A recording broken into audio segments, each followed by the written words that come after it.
Good morning.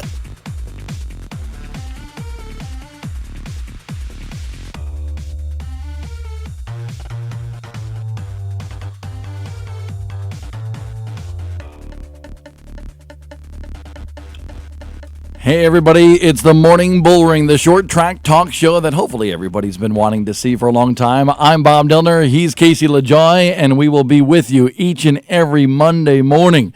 That's right, every Monday morning. Mark, Tom, Alex, Zach, Brandon, they're all mad at us because we get to sit here and talk. Yep. And well, Mark gets to be seen. Look at this, Mark Keeler from out of nowhere. He's no longer the voice of God. How you doing, Mark? Oh, he's got to unmute himself. Look at that. I got so many buttons here. I'm doing pretty good. I told you guys you didn't want to see this first thing in the morning, though. Yeah, you got to shave a little bit. I didn't shave this morning either. And Casey never does. No, I never shave. But you're looking spectacular. I look like I need a haircut before I go to Cordelia this weekend. But I like. Do you have WD-40 in there? Because it looks like slick back. You ask that every time. It's WD-40. It's a shop mixture. It's got some SD-20. It's looking good. Thank you. You're a sporty guy. Thank you. I could see Just why. Trying to keep up. I could see why you have a significant other. Thank you. Yeah.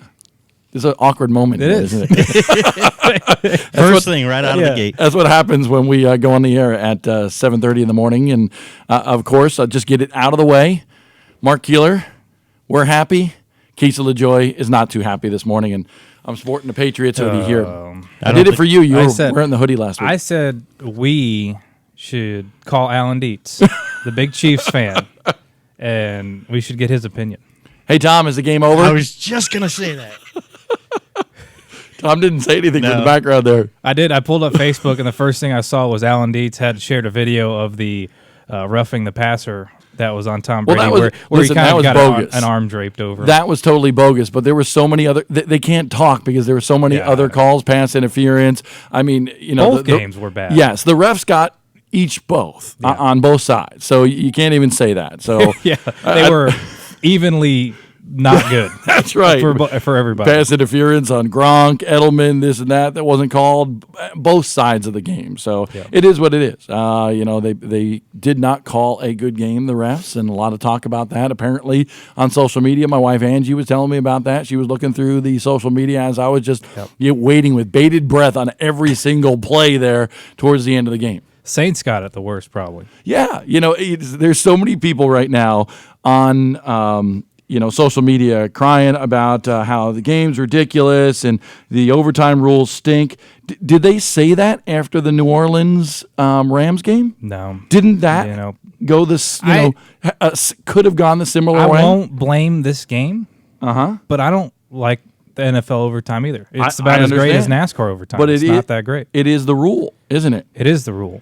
Nobody says you got to like that Alex rule. Hayden on Twitter said, didn't the Saints win their coin toss today to start OT? I don't think the coin toss won or lost the game. The Rams defense got the job done. The Chiefs defense didn't. Well, there at the end of the game, I was like, I thought defense wins championships. The Chiefs was get the ball, and they drive up the field and score. And then the Patriots get the ball, and they drive up the field and score. They said last week that they always do that whole, defense wins championships thing. But the top 4 scoring offenses in the NFL is what was in the championship games yesterday. So maybe that whole line of thought is out the window now. Yeah, it didn't show up in the first half. But no. What's the matter, Tom? You're shaking your head back there? Hold on. Why do we have all these Patriots fans talking about this today? I mean, it's so unfair. It's ridiculous. It's like 4 against 1. The Steelers didn't even make the playoffs. Golf course. They were very mad at the Browns this year. Anyway, we're here to talk short track racing this morning. We apologize if we're boring you right now, but hey, it's part of the conversation. Heck, if the Olympics were going on, we'd probably be talking about maybe somebody winning a gold medal in figure skating. You never know. I'm not talking about figure skating. Why not? I'll let you talk, and I'll just Christy Yamaguchi. Remember that? No. It's before my time. Okay. Oh, I remember that I'm name. old. Thank you. Thank you. You remember you have more older people here than you young folk. Well, I don't know because we got Alec and Zach now in the office. We left them back Blaze. there. Blaze is here. Yep. So you should have seen. By the way, us older folk, even you, we get up with our alarm. The dude's alarm is going off. It's like an atomic bomb has gone off. Everybody in the house can hear it. He's not getting up. So all of a sudden I go and I just kind of hit him. I'm like, dude, and he, oh, what's going on? I mean, I wish I could sleep that soundly. I sleep hard in the morning. And by the way, it's Blaze's birthday week. Oh. And I'm basically preface that by saying his birthday's coming up. So happy birthday, Blaze. There you go. Happy birthday, Blaze. There you go. the Get morning it out of the way hour. now, Yes. and then you don't have to remember later. 18? No, 17. Oh, boy. 17 Not even years there yet. old. Yeah. Yep.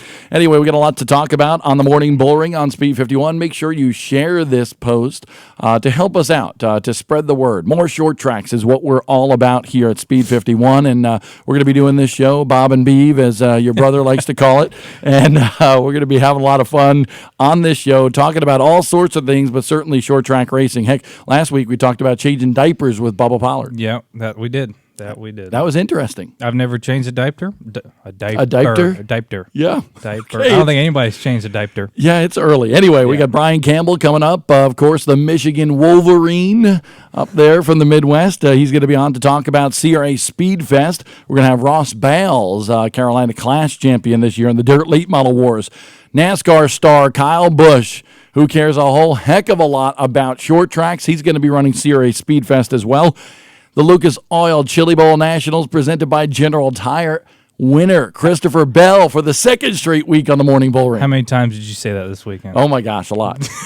You did a great job. Thank you very much. Everybody Thank at you. MAV TV did a great job. Did you like my Rico hat with the mullet? I did. Yeah, I know. You didn't bring me back anything. Well, they were sold out. That's going to be your. Oh yeah. I went to you go got over the there. last one. I did. I went to go over there and buy you and Mark and Tom one, and unfortunately they were sold out. I thought we were going to see that this morning on the Bullring. I know. I wish I you was would've fully expecting it. That would have gave me the acceptance of you wearing that Patriots Oh, okay. jacket if you were wearing a Well, Rico if Blaze hat. remembered. He could have remembered. He knew where it was. Maybe Angie will bring it in by the end of the show. Who knows? We would love if she brought in donuts or something like that. Anyway, no, she's at home with the boys. It was a great race. Yes, it was. Holy cow. It was interesting. It wasn't as much of a great race as it was a great finish. Yeah.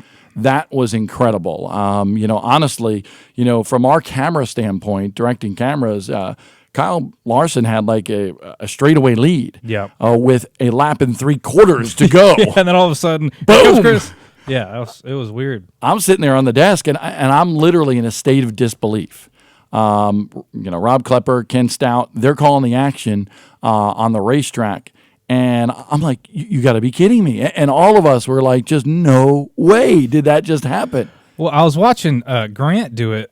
Like, Bell was really using the inside berm. And, like, it looked like the grip was going away just alongside of it. And he started using inside berm, and that's where he got huge grip, it looked like. There was still a lot of moisture down there, and he could get the car to turn. And I think he hit it right a couple times. Larson missed it a couple times, and it went from that to nothing. I think, if you look at, big-time names missing their mark in a big event. Dale Earnhardt did it for years in the Daytona 500. Bubba Pollard has done it with the Snowball Derby and super late models on the pavement side. Kyle Larson, the same can be said for him at the Chili Bowl in Tulsa, Oklahoma. And I think more so than Christopher Bell hitting his mark, I think it was Kyle Larson missing his mark. And honestly, Freddie Kraft tweeted, they need to take away the darn big screen because he believes it. And Kyle Larson even noted that he was watching the big screen to see what the gap was with our TV coverage, which gets placed on that big screen. And basically, when drivers come off of the corner in turn number 4 or go into 1, you can see that big screen there. And that little bobble may be part of that. Freddie, I don't think that they can take away the big screen because I think the fans love it. Yeah. So I don't think that's going to happen. Could be a but riot. Maybe drivers should just forget about watching it. Those fans look rowdy there, so I don't know if you want to take away any. No, especially turn 2. I was just going to say turn 2. Don't take anything away from turn 2. Yeah, definitely not. They're nuts down there. Yeah. I mean, they were literally, they had these clappers. Oh yeah. And it was incredible how loud and profound they were at some points. I could hear it. My stage, the Lucas Oil stage, was right there at the head of the pit area by Keith Coons Motorsports and Brad Loyette, and then everybody there on back. And great view. But you can hear turn 2 from that stage in the pit area, even with all that noise. Yeah, I know. I still see. I have no reference because I've never been there, but I really want to go. Oh, so you trying to put in a pitch for next year? Yes. Okay. Yeah. Zach wants to go. Alec wants to go. I want to go back. Tom wants to go. We'll just like take a bus down there or something. By the way, there. I will say I'm just going to make you jealous here. Okay, and the point of this conversation is we're going to have Christopher Bell on the show once again. I texted him yesterday, and he's more than happy to come on the show because I didn't even put on. I'm like, hey, we need you on the show. I said we need the Lucas Oil Chili Bowl winner on the show, and not tape recorded ahead of time. We're going to do it live. Yes, yeah, exactly. We're doing it live this time. Doing it live. By the way, did you like my picture?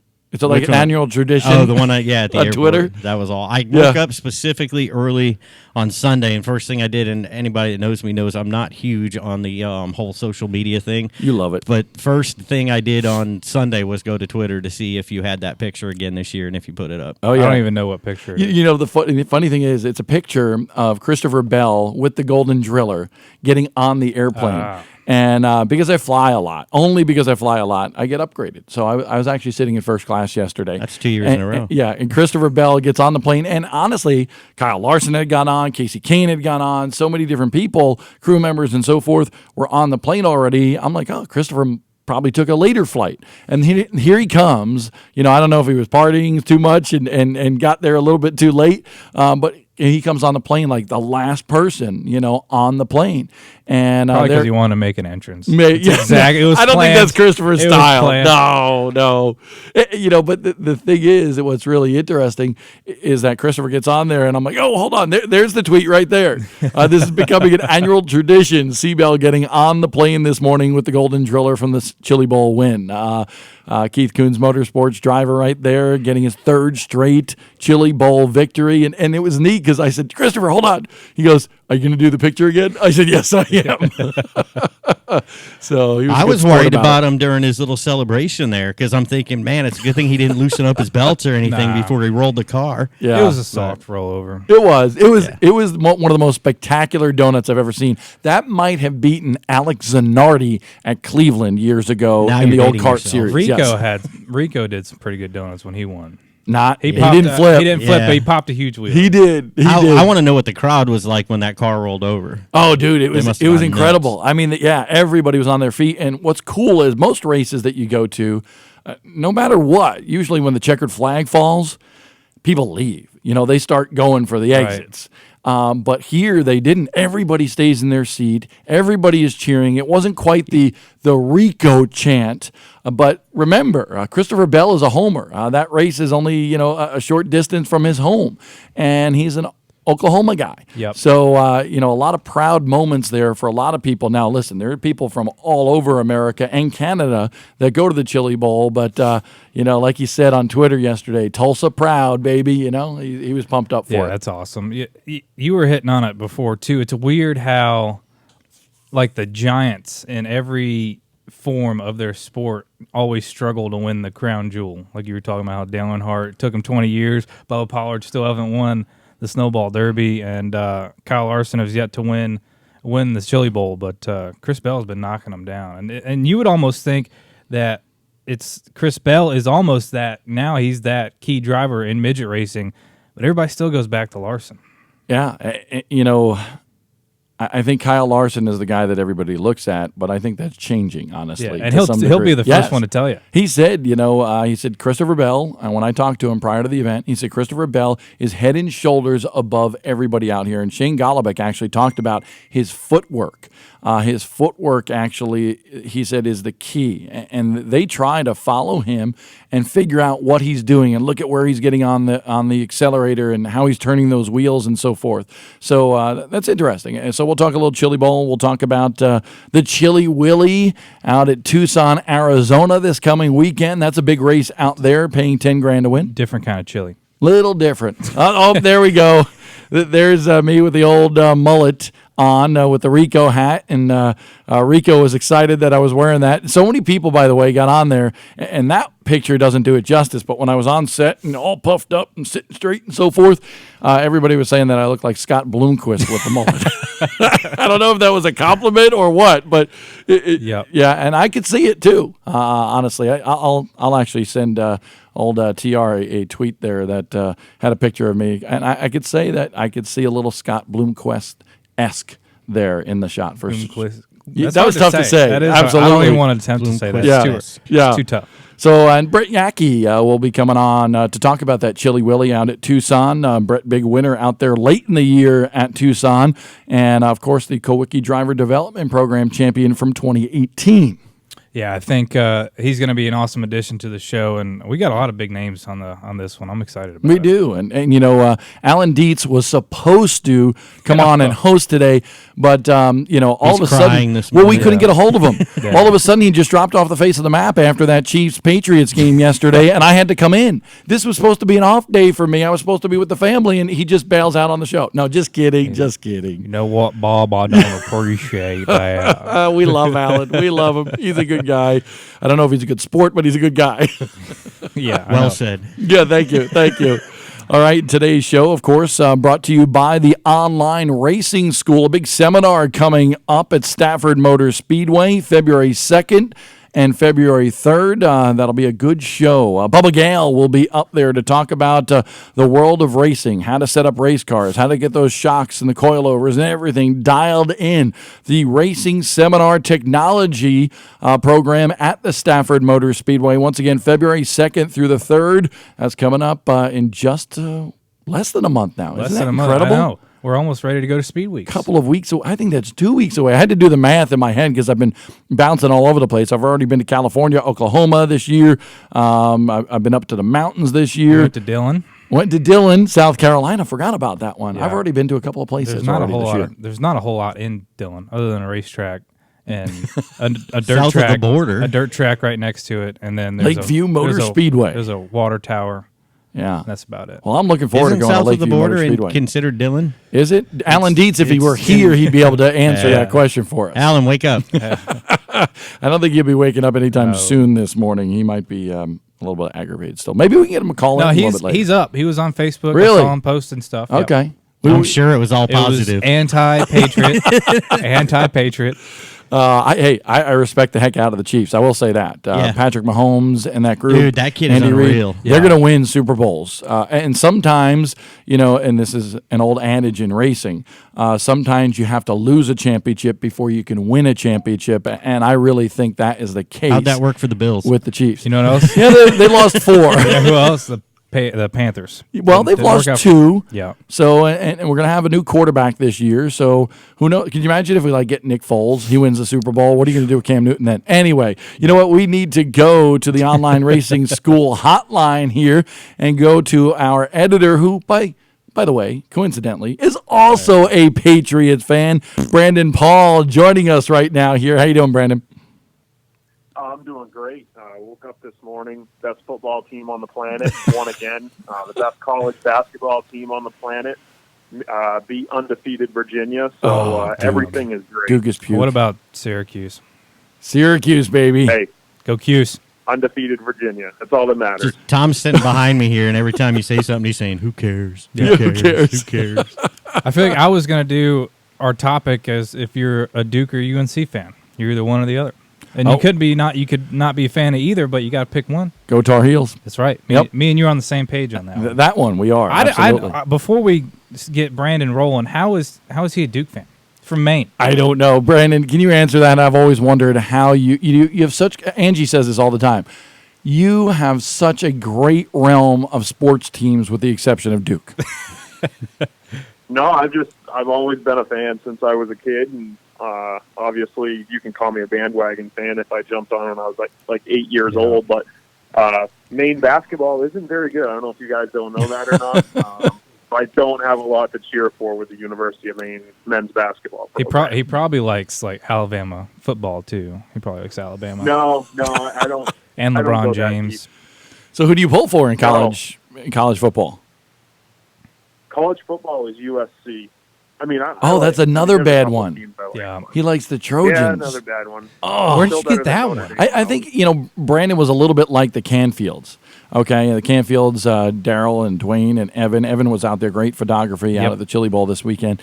But they seem to like when they were kids, they like the popular teams, and I think Brandon's like that with when he's not a homer, he's a popular team bandwagon guy, Duke and USC.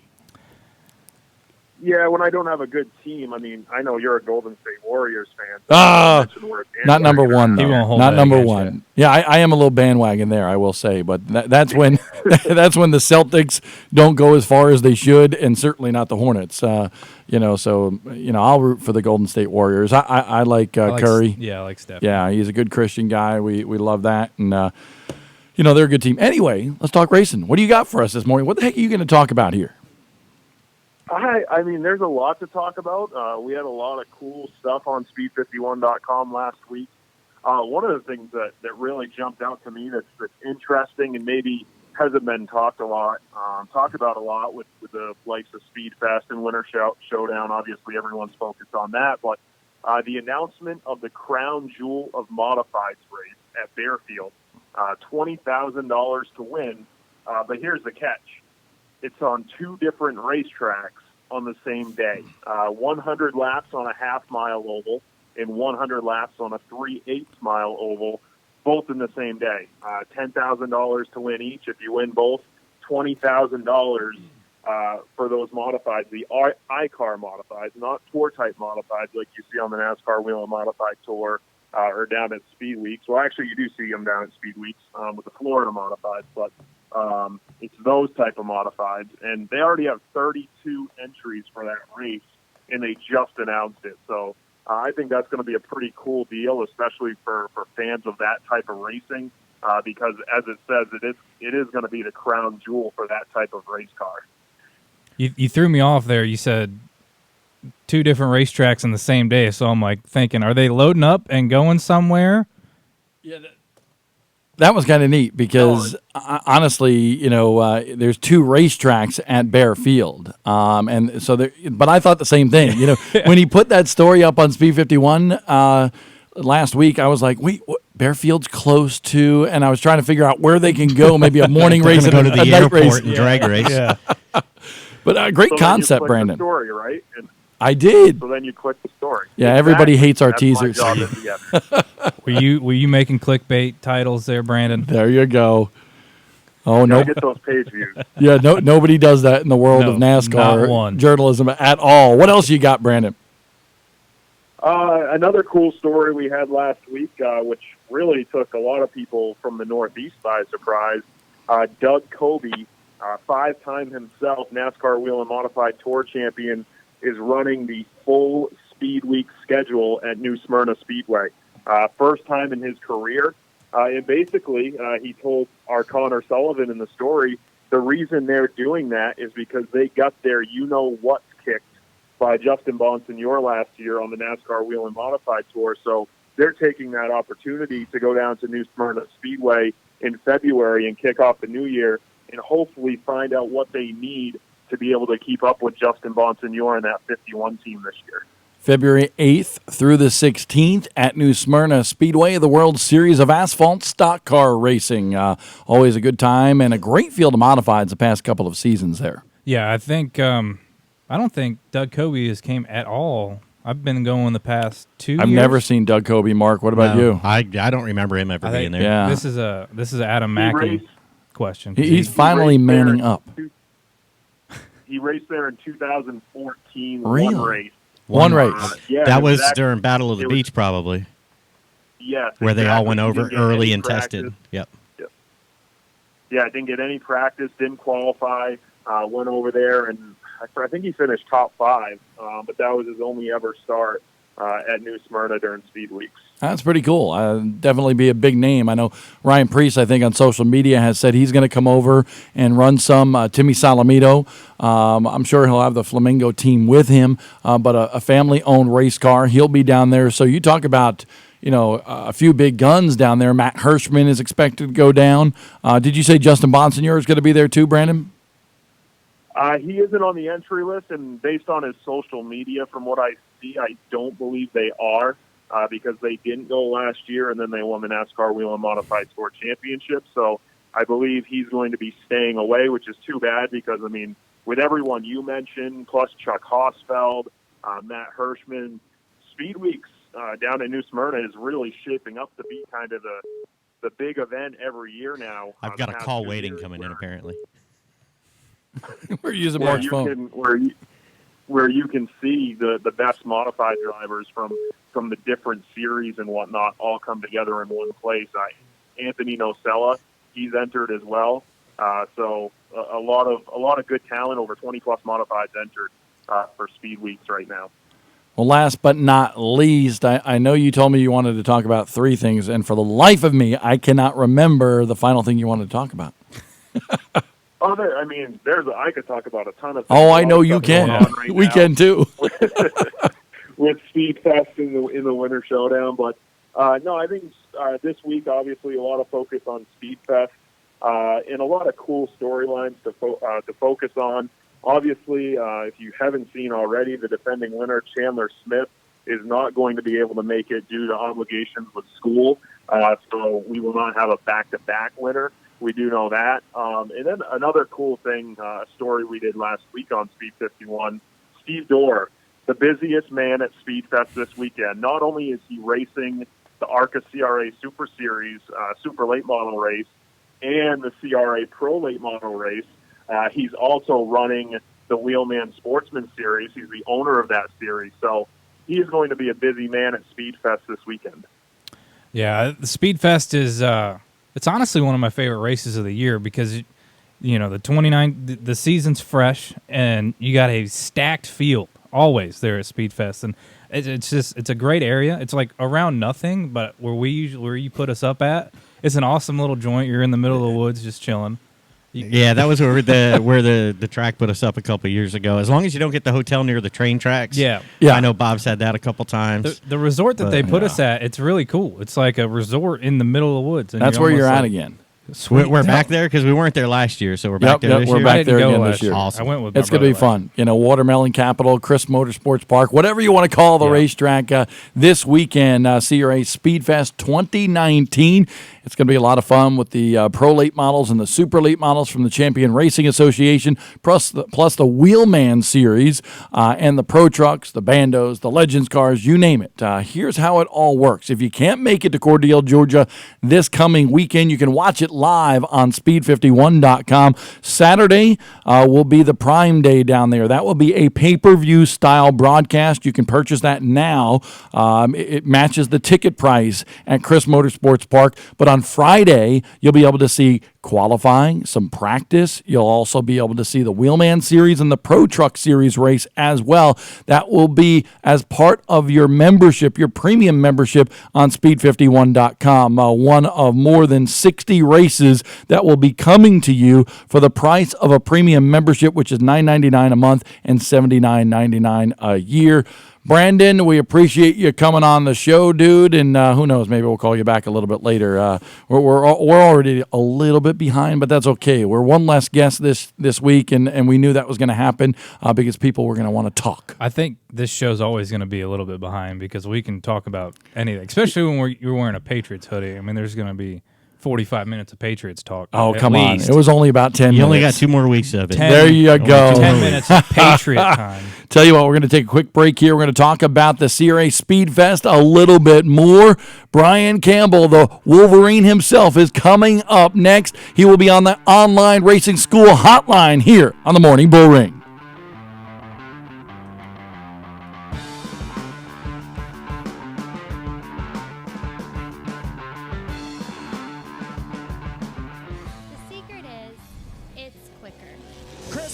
Will take the chips home. He'll win it. PFC brakes. More championships than any other. From late models to modifieds on pavement and dirt. With at-track service like no other. Success means no compromises. A 5th win of the year for Ty Majeski. He'll take it. Lighter, stiffer, cooler, quicker. PFC brakes. The secret is it's quicker. Speedfest returns to Chris Motorsports Park in Cordele, Georgia on Friday, January 25th and Saturday, January 26th. It's a late model extravaganza with supers and pros in the Champion Racing Association, plus Legends, Bandos, Pro Trucks, and the Wheelman Series. Qualifying starts on Friday with a 50-lap main events for Pro Trucks and the Wheelman Series. And on Saturday, it's the big show with 2 races for late models and much more. Advance tickets on sale now for Speedfest 2019. For more information, visit chrismotorsportspark.com. The Boars Compact Touring Series is a 4-cylinder front-wheel drive mess, and it's coming to a track near you. A dozen races in 3 different states in 2019 will keep the 4-cylinder fans buzzing with excitement.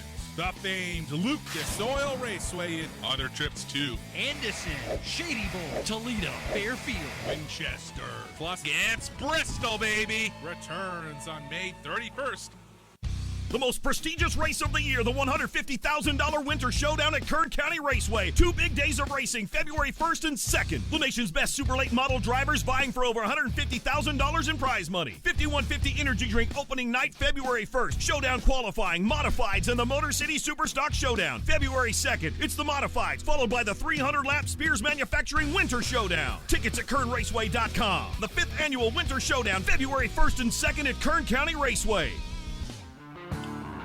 Welcome back to the Morning Bullring on Speed 51. We're excited to be with you for a second straight week. We had a good debut last week. Alec Jorgensen now with us, and want to say thank you to the Racing Seminar Technology Program, February 2nd and 3rd at Stafford Motor Speedway. Bubba Gale will be up there kind of tutoring everybody in the world of short track technology in racing. Once again, February 2nd and 3rd at Stafford Motor Speedway. They are part of the Online Racing School, which is a great program. Check them out at onlineracingSchool.com. Alec, you're here. Debut on the show. You're from Florida. You went to Tennessee this weekend and now in North Carolina. How you doing? It's a little cold, I'm not going to lie. you Southern folk, Sunshine State people are not used to this cold temperature, are you? No. I think someone posted on Facebook last night. It's 53 degrees back home. And I'm like, man, I wish I was 53 degrees here. I've lived here, and this is cold for me. I've lived here my whole life, and this is too cold for me. Yeah. I like sunny 75. And I'm from New York originally, and my blood is thin since I moved down here in 1997. So, yeah, I guess I'm one of those, as they call them, the damn Yankees. I came south and never went back. My old man's in the same boat. Yes, exactly. Well, Alec, you're here to deliver the news, so what do you got for us? Yeah, I mean, obviously, it was a big weekend in racing. Chili Bowl, obviously, is always the big talk.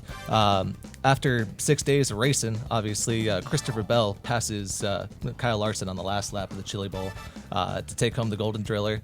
And I like that Larson vowed to come back next year and try it again. I think that's a racer right there, right? This is what I liked, honestly. Christopher Bell and Kyle Larson banged wheels for a lap and a half. I mean, basically crunched each other, and neither one of them complained about it. Right. Of course, Christopher Bell probably wouldn't because he won. But could you imagine 2 guys doing that in pavement super late model racing and not whining about it? Oh, yeah, no, they'd be whining all over the place. And they shook hands after the race. I think everybody's trying to build up the Bell-Larson rivalry. It's hard for me to say that. This is early in the morning. Rivalry. But they're just racers, and they're just true racers, and they know that stuff's going to happen. And obviously Larson's not happy about it, but he's not happy because he didn't win. He's not happy because Bell got into him. He was just doing his job. You know what I mean? And congratulations to Keith Coons, the owner of that team, his 5th straight Golden Driller. That was the picture right there, crossing the line. Just incredible racing in Tulsa, Oklahoma. And now Keith Coons, an 8-time winner as an owner of the Chili Bowl. And eight times winning that race, that's pretty amazing, isn't it? I don't know if this would be I don't know what I'm trying to say. I don't tell you what. Go on to your second bit. I was going to call Keith Coons the Patriots of the Chili Bowl. I guess that would be a compliment. He might take it as an insult, but I don't know. Oklahoma, you don't really root for a pro football team, so you could be anybody. Maybe Cowboys. He's the Patriots of the Chili Bowl. I mean, do you get what I'm saying? Every segment, you got to get that in there. Thank you. I appreciate that. I just wouldn't come out. Well, speaking of, going kind of for a Northern team here, look at a Northern series, the past series. They're bringing back the Icebreaker to Thompson, April 6th and 7th.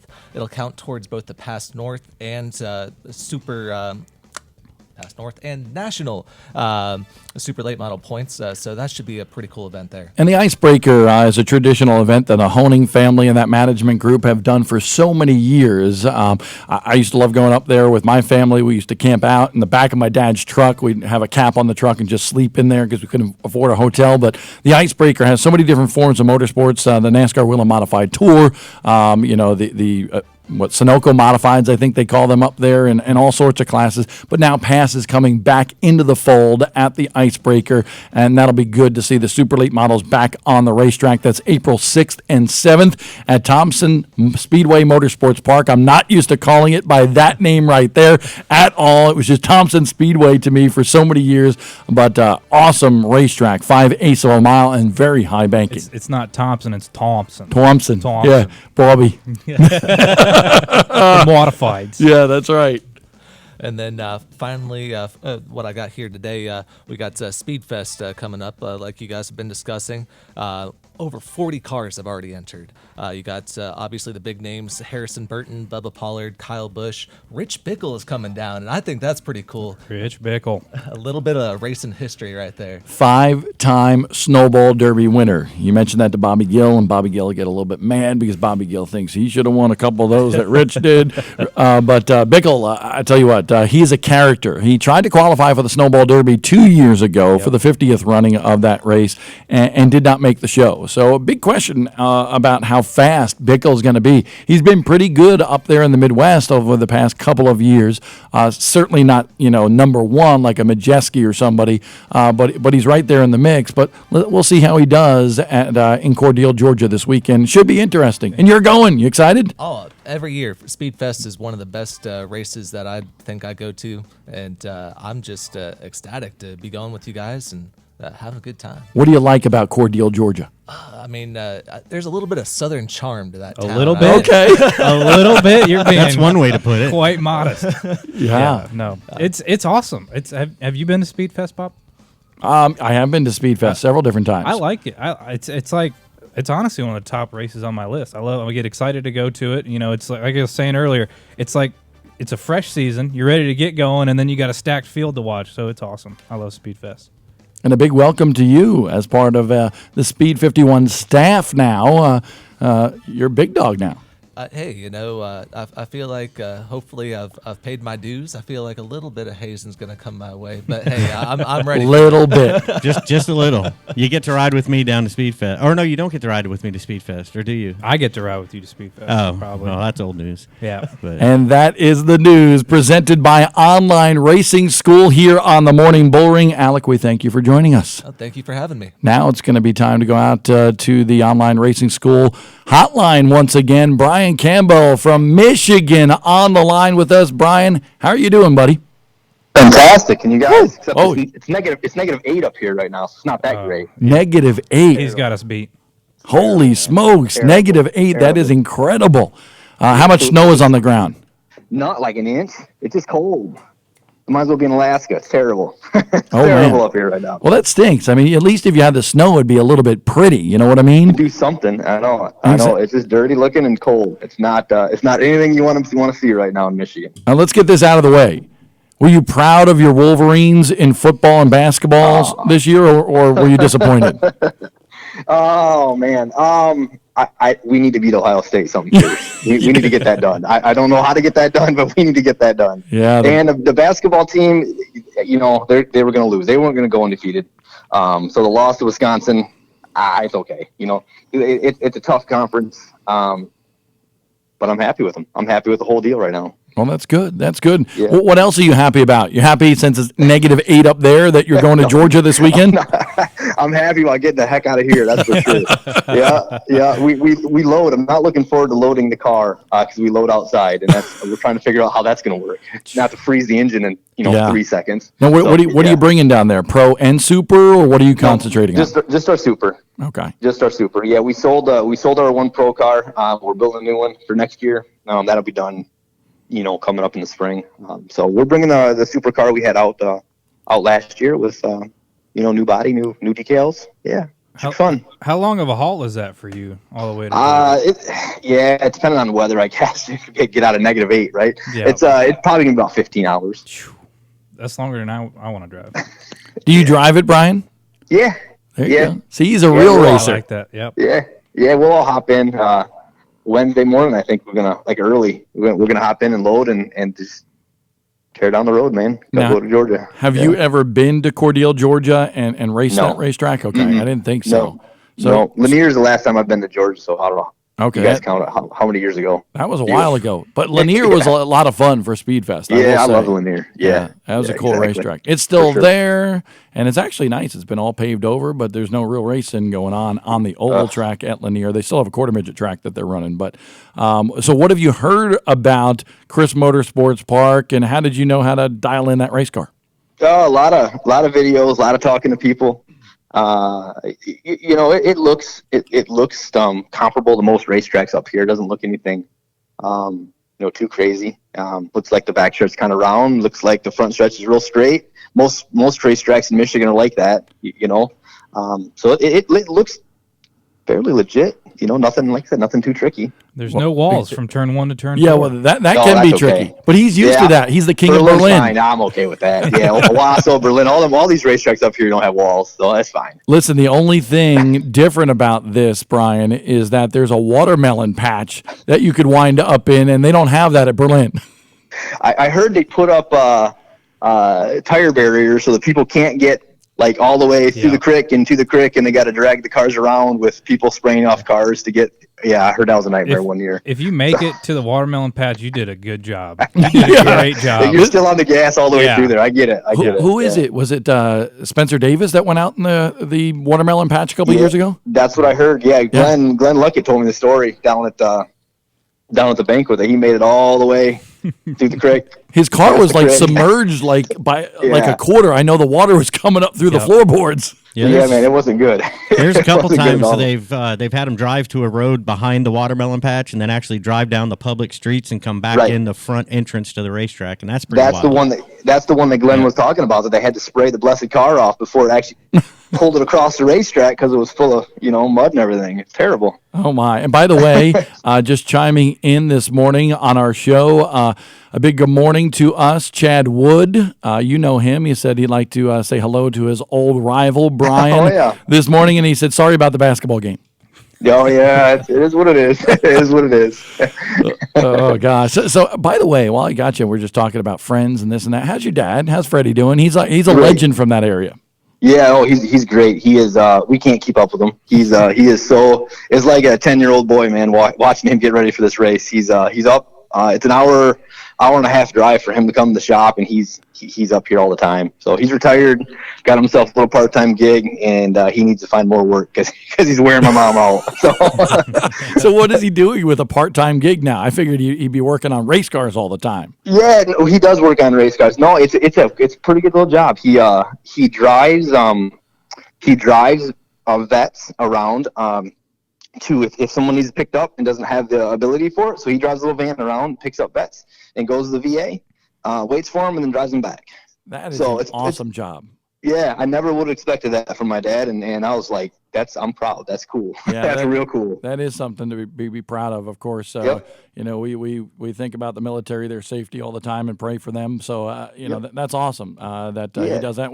I love seeing Freddie at the racetrack. He's just so much fun, and I heard about, Freddie Campbell for such a long time, and then finally getting to meet him. I don't remember when we met up in Berlin, but they're always fun. They always like to talk about their Wolverines and so forth, but, Yeah.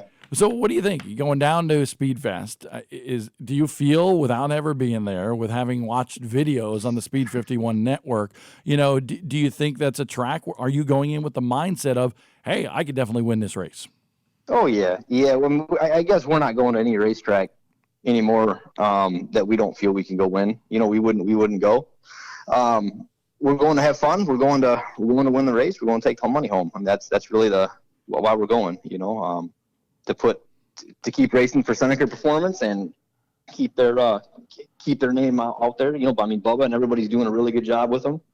And we're trying to kind of keep it going in the north, and a north car coming down really sounds like fun to us. Hey, listen, question for you. Nobody's listening or watching right now. You can let the cat out of the bag. What's the secret with the Seneca Performance car? Just between you and me. Everything else is just a race car, and we got hot rods. Look at that salesman right there. I ain't lying. That is what, I swear to God, that is what Terry Seneca, that was his pitch to me. He looked me dead in the eye, and he goes, when are you going to get out of race cars and get into hot rods? It's okay. All right, let's talk. So we talked. That's awesome. Yeah, the Seneca cars have definitely come a long way, and obviously I was talking to Pollard at earlier last year at Five Flags, and I asked him if he got commission off any time on the Seneca cars. So he's definitely been a big salesman of them for sure. Yeah. Oh yeah. Yeah. We've worked, with Bubba, in the early days to get him tuned in, I guess, on how to work on those cars because they are different. And since then, he's just kind of taken it and just ran with it. And they're a pretty good bunch of people over there, and they're they want to win just as bad as we do. But they're good people, the whole family operation they have, and really proud of what they're doing. And I mean, it shows in their race wins and everything, what they're doing for Seneca for sure. So I want to know, Kyle Busch coming down this weekend. What is it like, when you get to compete against Kyle? You've done it on several occasions. So what is it like for you to compete against a NASCAR champion like Kyle Busch? Well, we embrace it. We want to race, caliber drivers and teams like that. We go out there and beat them. We know we're doing something right. And we want the opportunity to go do that, to go race the NASCAR engineers and the NASCAR drivers and the NASCAR everything. When they come down the super late model, they're doing it for fun, but they're also doing it to win, but they're doing it for fun. And this is his relaxing wintertime, I'm sure of it. And so when we beat them, it's going to be all the more sweet. Well, hopefully you'll get it done this week. It would be neat to see O'Brien Campbell in victory lane at CRA Speedfest. And by the way, are you mad the Patriots won, or are you happy? We just want happy. Oh, happy. I knew I liked Brian. Brady fan, man. They was Michigan. It's good. I love it. You didn't see that map that they put out right before the game? They had all of New England, and Michigan was the only people in the country that it was rooting for the Patriots, and they had the whole rest of the country up in red. I laughed. I was like, oh yeah, we'll get it. That is awesome. Well, we wish you the best of luck this weekend, and hopefully at least you'll be a little bit warmer in Georgia. Oh, amen. Thank you, guys. Appreciate it. All right, appreciate you coming on the show, Brian Campbell. You talk about a racer. Brian Campbell is a racer, always just a great family, good, clean racer is what I like as well. Certainly really strong up in the Midwest, but also very strong no matter where he goes in the country. And it is Campbell, not Campbell. Yeah. I was told that. Well, it depends on what part of the country you're from. So everybody from the South, and I should have asked him that actually while he was on the line, darn it. My wife, Angie, she says Campbell, and I've always said Campbell. Right. So, I think it depends on where you live or where you come from. It's kind of like, you go up to Boston and you're going to the bar and having some beer. You know what I mean? How much zing you want to put on it. It's a wicked pisser. So it's just part of the lingo for sure. Right. Tell you what, we'll take a quick break on the morning Bullring, and we'll come right back and talk a little dirt track racing. We got Ross Bales, the Carolina Class champion, coming up next.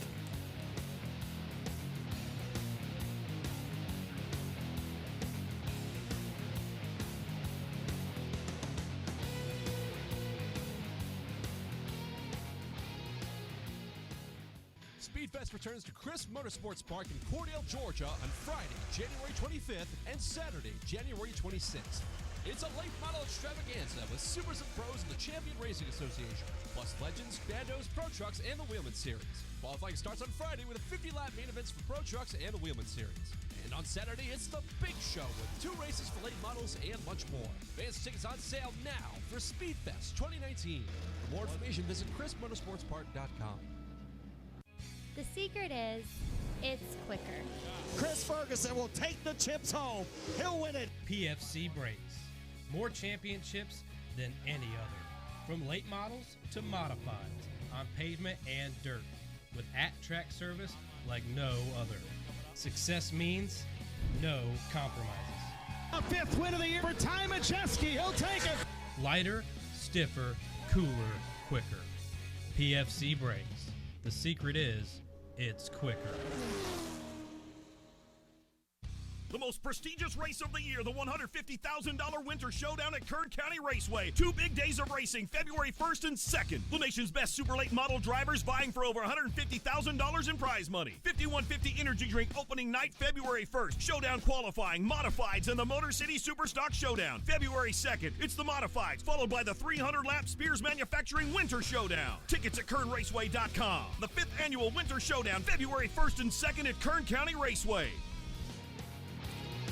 The Morning Bullring here on Speed 51, brought to you by the 2019 Racing Technology Seminar Series. That'll be February 2nd and 3rd, coming up at the Stafford Motor Speedway. Bubba Gale will be there. Bob Bowles will be there. Both of those guys, part of the Online Racing School. Check them out at onlineracing.school.com. Click on Stafford Seminar and get your tickets today. Certainly a good program for any short track racer to learn a little bit of the latest technology on how to get your car dialed in at any track in America, specifically, certainly around that realm, Thompson Speedway and Stafford Motor Speedway, maybe Waterford Speedball as well. You talk to anybody in racing, and they'll tell you they're never done learning. You know, even Bubba Pollard and Brian Campbell are never done learning. So it's awesome what Bubba Gale and everybody's doing.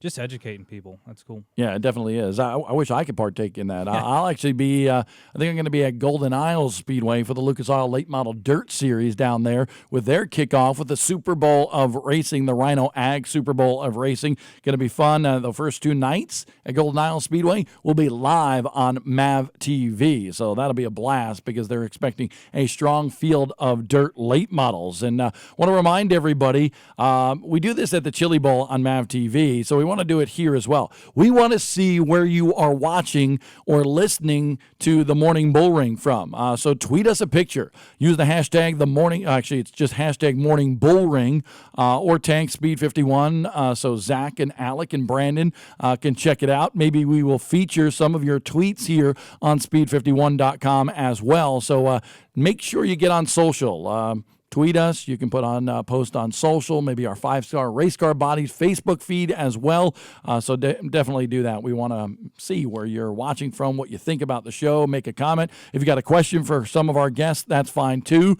Do we have on the Online Racing Hotline Ross Bales? Yes, indeed we do. Ross Bales, how you doing this morning?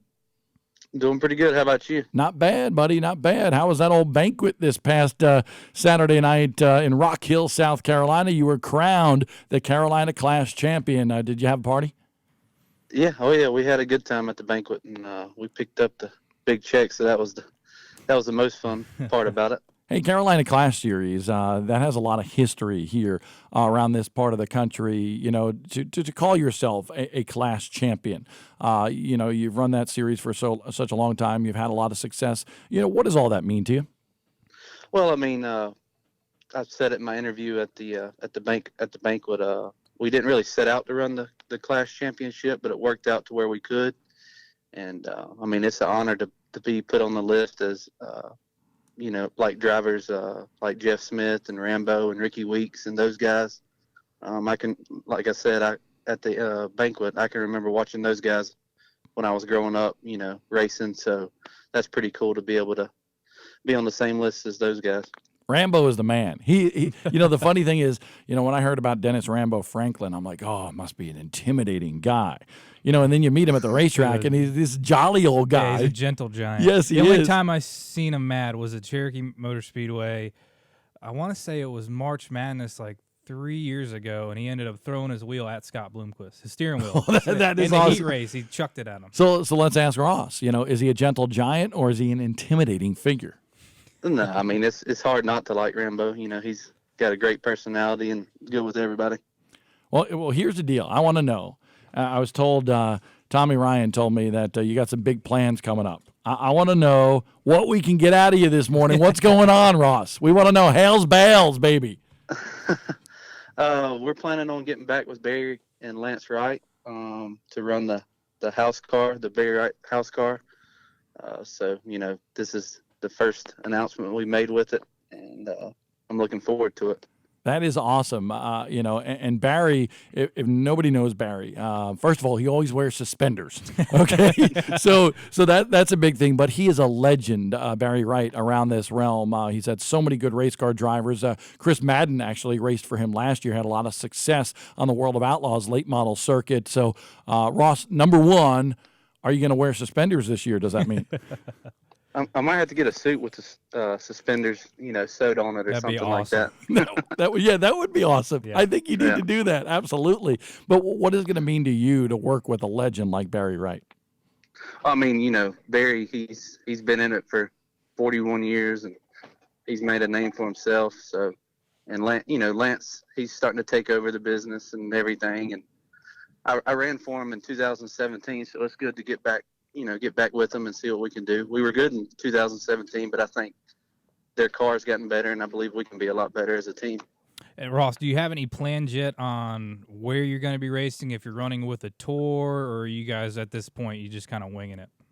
Right now we're starting off at Gaffney, the March Madness race, the first weekend in March, and then we're just going to run a regional pick and choose schedule. I don't think we're going to run any particular series, just, hit and miss the big races around here. There's a lot of big races within 4 or 5 hours from us, so it won't be hard to find a race to go to each weekend.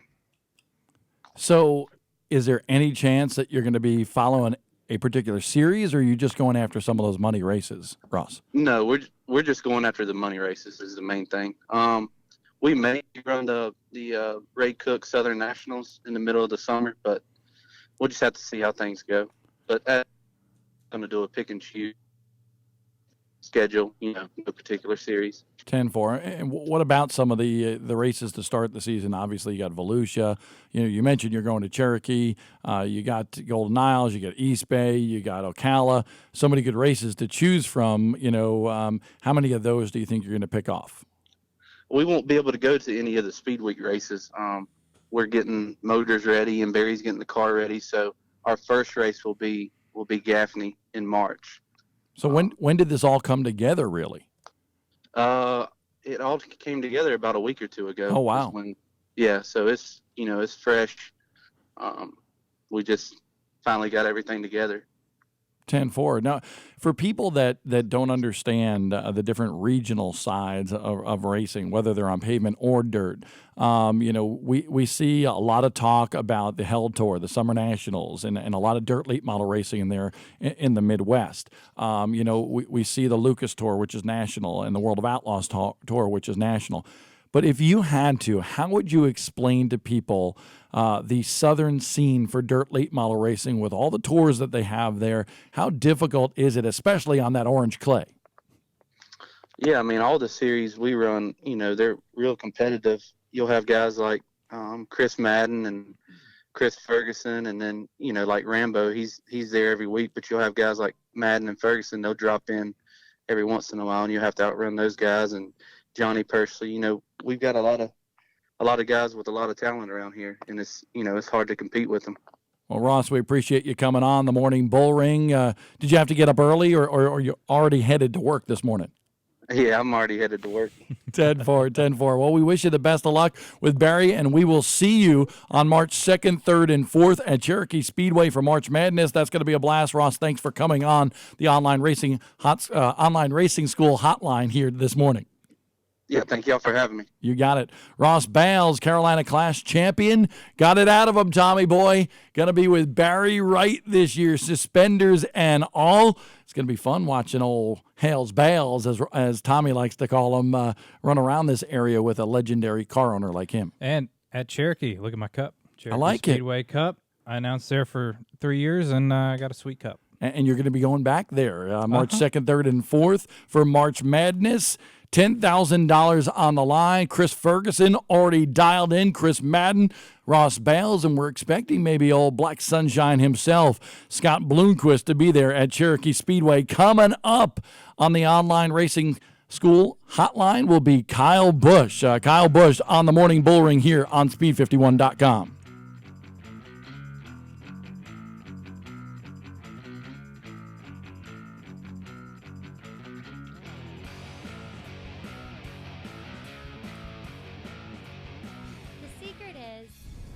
quicker. Chris Ferguson will take the chips home. He'll win it. PFC Brakes. More championships than any other. From late models to modifieds on pavement and dirt. With at-track service like no other. Success means no compromises. A 5th win of the year for Ty Majeski. He'll take it. Lighter, stiffer, cooler, quicker. PFC Brakes. The secret is, it's quicker. Speedfest returns to Chris Motorsports Park in Cordell, Georgia on Friday, January 25th and Saturday, January 26th. It's a late model extravaganza with supers and pros in the Champion Racing Association, plus legends, bandos, pro trucks, and the Wheelman Series. Qualifying starts on Friday with a 50-lap main events for pro trucks and the Wheelman Series. And on Saturday, it's the big show with 2 races for late models and much more. Advance tickets on sale now for Speedfest 2019. For more information, visit chrismotorsportspark.com. The Boars Compact Touring Series is a 4-cylinder front-wheel drive mess, and it's coming to a track near you. A dozen races in 3 different states in 2019 will keep the 4-cylinder fans buzzing with excitement.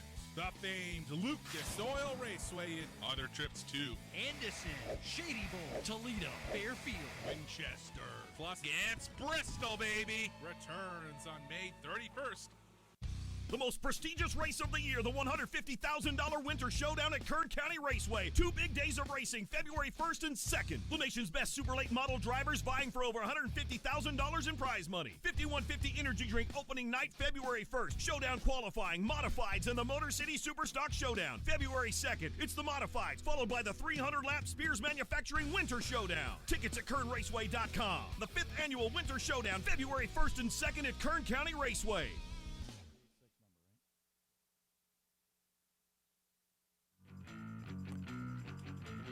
8:34 in the morning here on the Morning Bullring. Bob Dillner, Casey LaJoy with you, talking short track racing. We've talked a little dirt between the Lucas Oil Chili Bowl. We've talked a little Carolina Clash, Speedfest, you name it, and had Brian Campbell on. And always good to hear from Brian Campbell. What a legendary family from the state of Michigan. Absolutely. First time I saw Brian Campbell race, first of all, I call him Brian Campbell.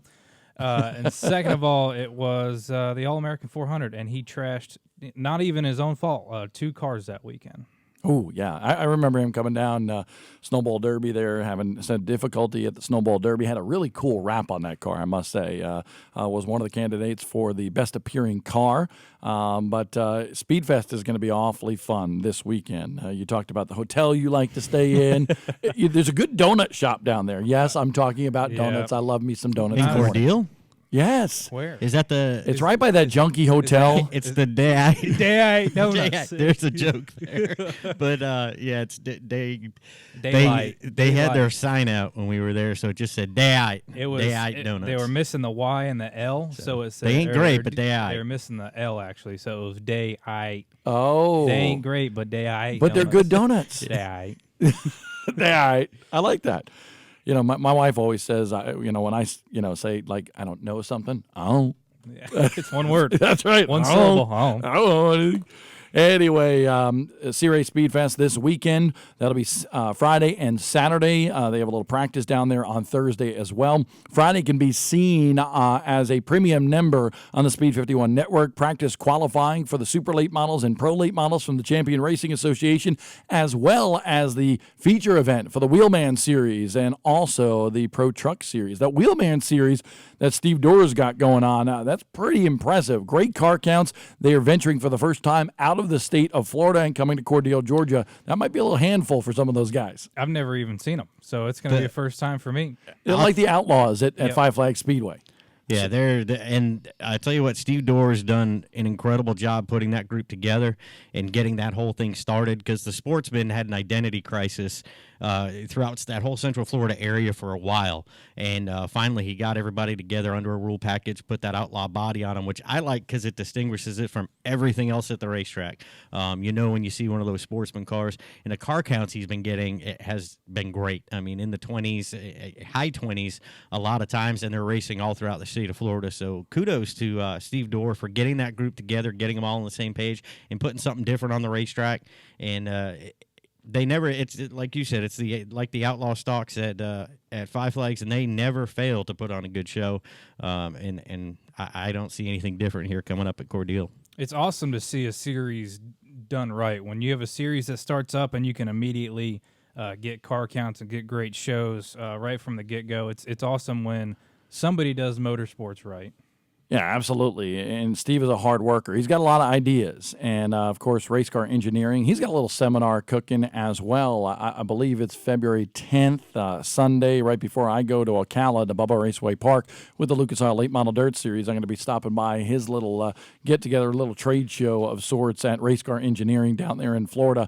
Going to be a lot of fun for sure. We're waiting for Kyle Busch to come on the online racing school hotline this morning to talk about CRA Speed Fest. Entry list looking pretty sharp for sure. Unfortunately, not going to see Chandler Smith down there, the defending winner of that event. If you look at the last 2 years for Speed Fest, we've seen kind of the birth of a superstar. Harrison Burton 2 years ago, Chandler Smith this past year. So who's it going to be this year? Is it going to be another newcomer coming into the spotlight, or will it be a savvy old veteran like maybe a Brian Campbell? I'm not sure. Harrison always runs great there. He's always kind of had Cordele and Chris Wimmer and everybody at Wimmer Motorsports. You're struggling today. It's early. I've even killed this whole thing of coffee, and it's still not enough. I could go for another refill. You need your caffeine. That's what we have Blaze here for. Blaze.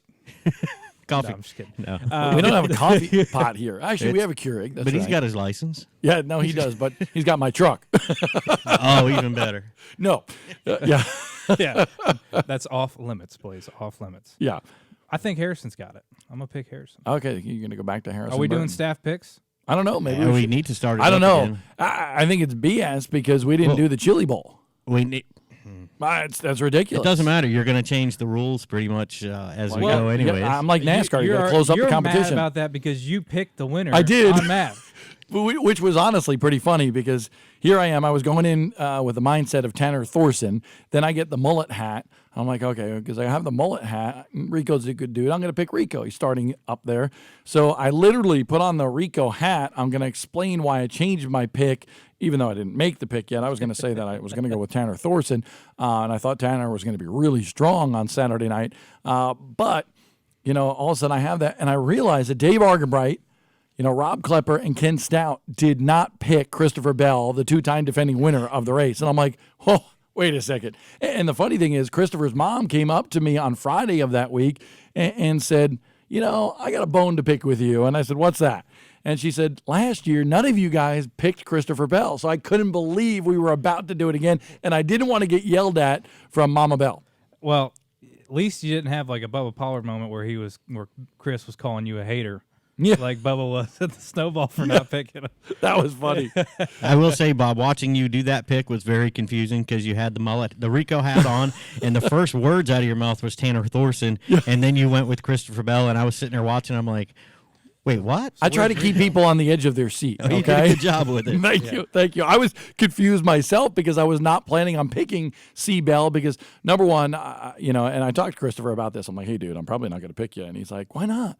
I said, I like to pick, with a hero or zero mentality because, people remember a hero. They don't remember a zero. So if I go off the wall and pick somebody, they're not going to remember. But if I pick the right one and it's kind of a surprise, they'll remember. Yeah. And he said, that's funny. I used to have that same mentality, and his mom was talking about that too. He's always used that hero or zero in everything that he does. And by the way, do you remember this moment with Harrison Burton a couple years ago? That was yeah. Got stung by a bee. He did on his lip eating pizza. We can play that. We can play that video. Interview. You got that? Okay, play it while we're waiting for Kyle Busch to get on the online racing school hotline. Let's check this out. A couple of years ago with Harrison Burton and Casey LaJoie from Speedfest. Eric Jones, Harrison Burton, Bubba Pollard, and more. It's CRA Speedfest 2018. That's last year's ad, by the way. Just don't get confused. That was the intro to the video. So don't get confused by that. Disregard that the graphics on your screen right now, because that is wrong. Yeah, way to go. Standing here with your Here we go. Speedfest winner, Harrison Burton. Harrison, who's the ugly guy on the left? Story I was sunburned. Happened before the race went down. The pro race was going. You were eating some pizza, and just tell everybody what happened. Well, so I was enjoying a little pizza, watching the Pro Late models go. They always put on a great show, and not really paying attention. I took another bite of my pizza and felt something like on my lip, and I wasn't really sure what it was until I put my hand and pulled a wasp up off of my lip, and it had stung me, and so before the race, I don't know, if you look on my Twitter, you'll see my lip was probably 3 times the size it is now, and it was a little tight in the helmet for sure. Yeah, I was wondering if you were going to be able to get your helmet on there before the race started, and I was going to ask, were the wasps purposely, were they a topping on the pizza, or what happened there? Well, so normally I don't eat wasps on my pizza, but today I decided that'd be a good, you got to branch out and try something new and not knock it till you try it. So I sprinkled a little wasp on my pizza, and it didn't end out well for me. I feel like it would taste better if you put ranch on it. No, I'm not a big ranch on pizza guy. How could you not be a ranch on pizza guy? Well, maybe because, just cheese and pizza sauce don't go well with ranch. That's a salad dressing, okay? Let's keep our foods where they should be.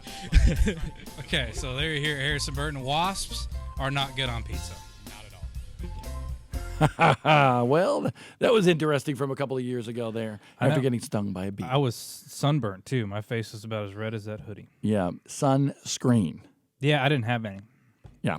Anyway, tell you what, we're going to take a quick break. We're still waiting on Kyle Busch. Kyle, where are you? Answer your phone. We're trying to call you and text you, bud. Got a lot to talk about here on the Morning Bullring. We'll be right back here on Speed 51.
Welcome back to the Morning Bullring here. Zach Evans now on set with us. He's probably a bundle of nerves, so we'll let him sit here for just a second while we talk about the online racing school and their racing seminar at the Stafford Motor Speedway, February 2nd and 3rd. Bob Bowles and Bubba Gale will be there to discuss all sorts of technology, certainly the shocks and all the different setups and so forth. So a very good seminar for everybody. Go to the onlineracing.com and click on Stafford Seminar to sign up today. Of course, Stafford Motor Speedway, a legendary racetrack right there in the middle of Connecticut.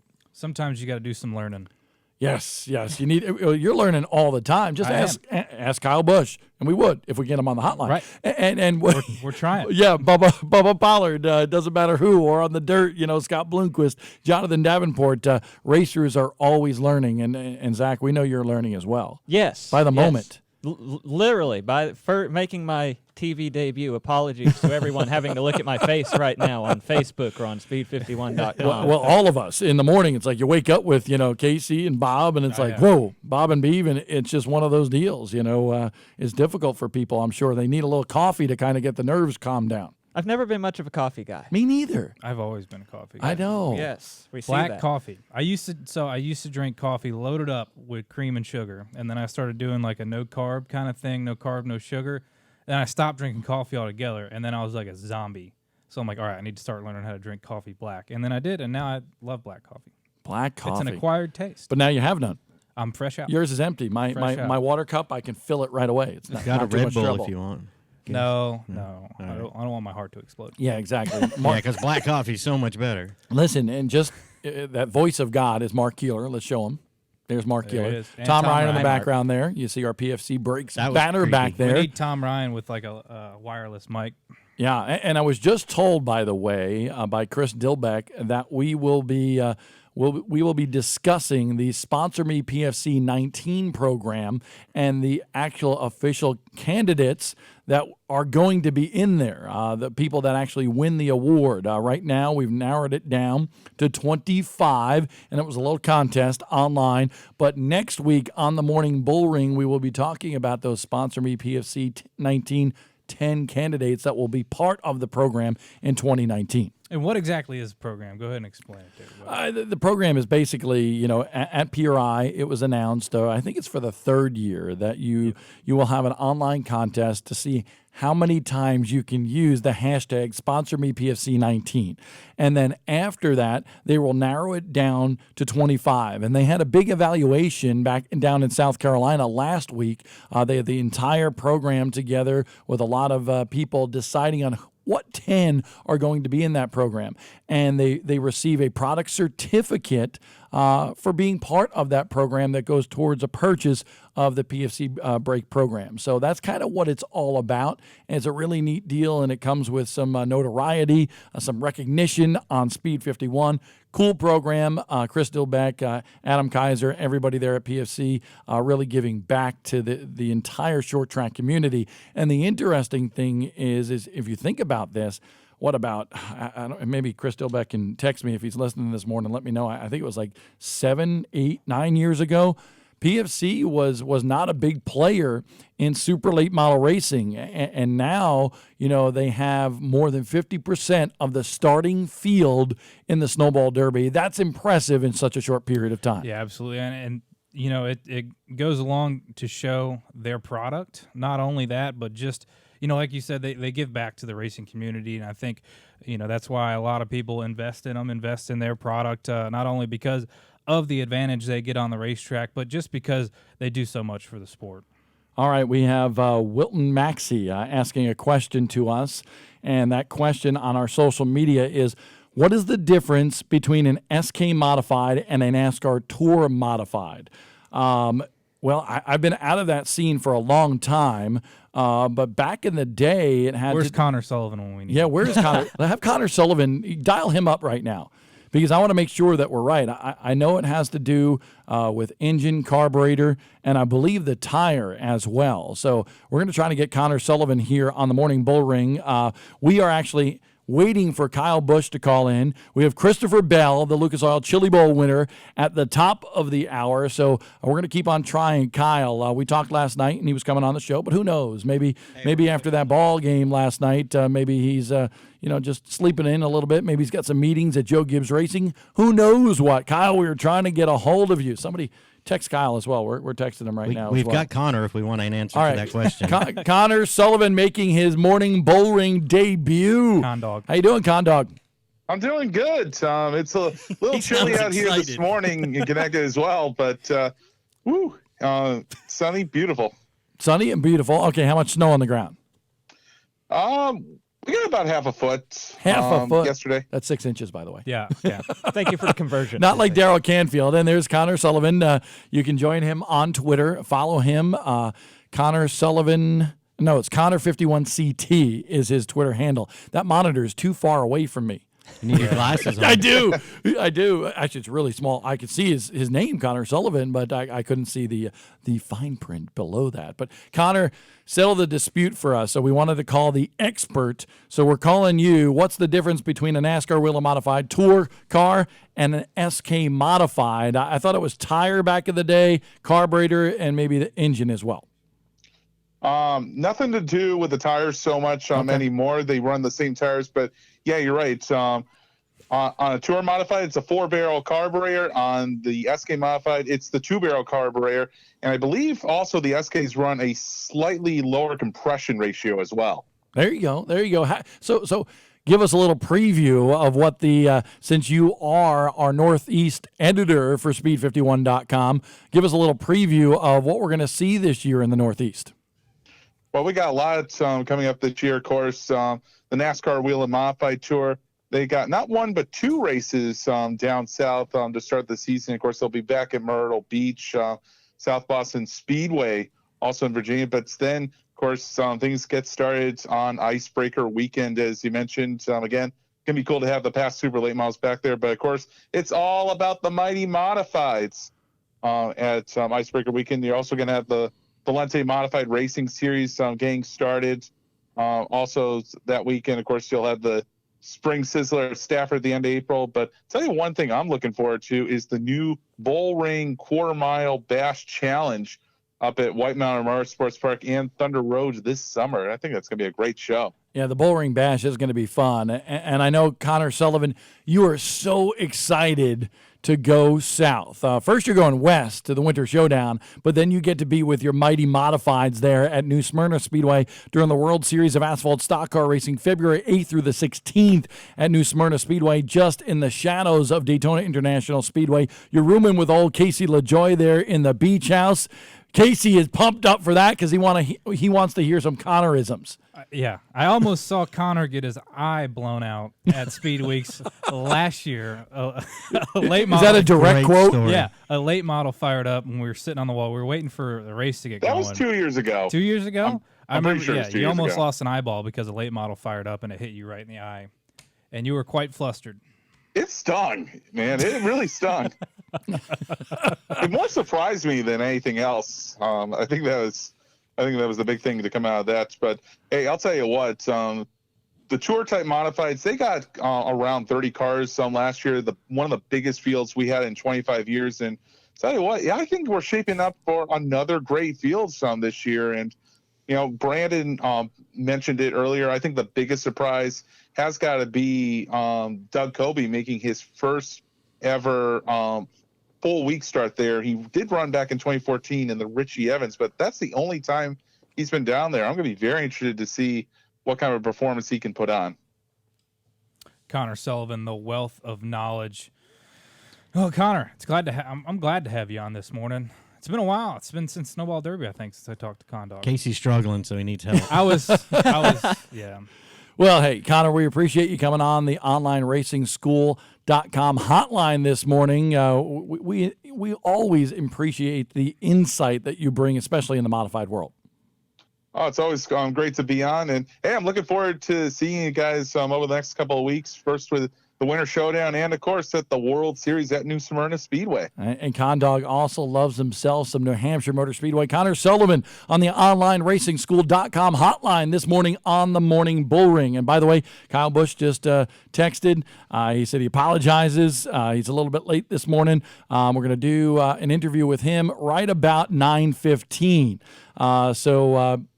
By the way, Mark, I'm going to text you another number. We're going to get Stan Narrison on the program here this morning. The number that he wants you to call, I'll text you that in just a second. I thought you were going to give it out on the no, just going to do that. It's all No, absolutely. But we'll get you that number here just momentarily. But the interesting thing, I think, is Connor Sullivan loves his modifieds, and we love the passion that he brings. It's kind of like Zach Evans with the late model stock car scene. He is the Southeast editor for Speed51.com, and I think it's time for the news here on the Morning Bullring. So, you just set up that beautiful late model stock teeth. So I'm opening with West Coast super late models. Got the Chili Willy coming up. And it's a really cool deal. You know, you hear about a lot of these 3-day super late model shows, but it's like a practice day, a qualifying day. No, if you go to the Chili Willy, you get 3 days of super late model racing. You have the trophy dash on the opening day, the qualifying race is on Friday, and then the 150 on Saturday. Gonna be plenty of cars out there. Last look was about 30. So, and priced really well. You can get a 3-day pass as an adult for $30 to see 3 days of super late model racing. And I'm sure the weather's a lot better in Tucson than it is here. Yeah, just a little bit. Chili Willy going to be awfully fun at Tucson this week. We've already talked about Speed Fest and also the Winter Showdown, but I hear there's some late model stock car news over the past week here in the Southeast. Nolan Pope? No, well, that's super late model news. Oh, sorry. He's running the super late model. I thought he was running the car store late model stock cars. Well, you might have thought that because he's running with Lee Falk. Yeah, and he exactly. ran with the Lee Falk racing team last year in a late model stock, but mostly weekly stuff. Okay. He won 2 races at Anderson Motor Speedway down in South Carolina. I should probably read speed51.com. Yeah. You know, it helps, but you know, it's fine. But no, he ran the super late model in 2017. And then scaled back while joining Lee Falk Racing. So now they're going to, move back up to the super, run that full schedule, 8-9 races, and we'll see if they can contend for a title and build on that momentum they put together as a team last year. I remember he did go for a wild ride at Concord. Was that he did 2 years ago? That was that debut season on the super late model because I believe the season opener was at Concord that year. There you go. Here's the tweet: Nolan Pope set for Cars Tour super late model ride with Lee Falk Racing. I should probably read the whole thing, shouldn't I? Read the fine print. You know. Always got to read the fine print. Well, congratulations to him. And, of course, a big event coming up in Wytheville, Virginia, the Clash at the Coliseum. No, actually, sorry, that's the Appalachian Indoor Showdown. But another announcement by the Burnett's will be the Clash at the Coliseum, and that'll be at DeCoin. Yes, Clash at the Coliseum. Or Springfield. Springfield. I should just shut up right now. Let the master go to work. At the Illinois State Fairgrounds, you got your 2 ARCA dirt tracks mixed up as an ARCA guy. But, of course, the Illinois State Fairgrounds, known historically one of the most venerable racing venues in America between USAC, ARCA, AMA for our 2-wheel fans. They have the Grand National event there. They're going to have an Outlaw Kart flat kart event co-promoted by the Burnett's from Millbridge Speedway as well as a Tri-City Speedway up in Illinois. And I think that's the comparison that popped into my mind when I heard about that event was the old Battle at the Beach at Daytona. No, it's not the 2.5-mile high banks. It's not the Springfield Mile. But I guarantee you ask anybody who's going to run that event, they really want to win at Springfield to say, I won at Springfield. Yeah, that's why I'm so appreciative for the Burnett's for everything they do. They've put together so many just marquee races here in the Carolinas, and just for all these guys running Outlaws on the East Coast. And they'll probably do one at DeCoin soon too. Maybe.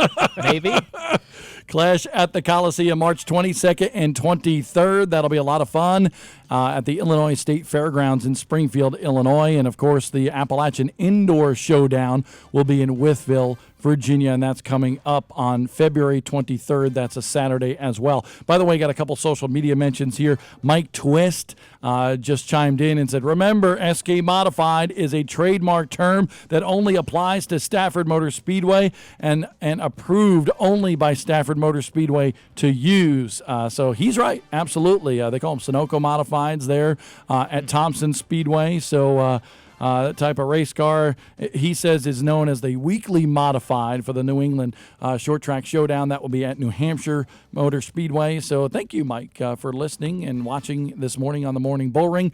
Time to take a quick break. Zach, we appreciate you coming on, but we're going to kick him out because we got C-Bell, Christopher Bell, coming on the Morning Bullring.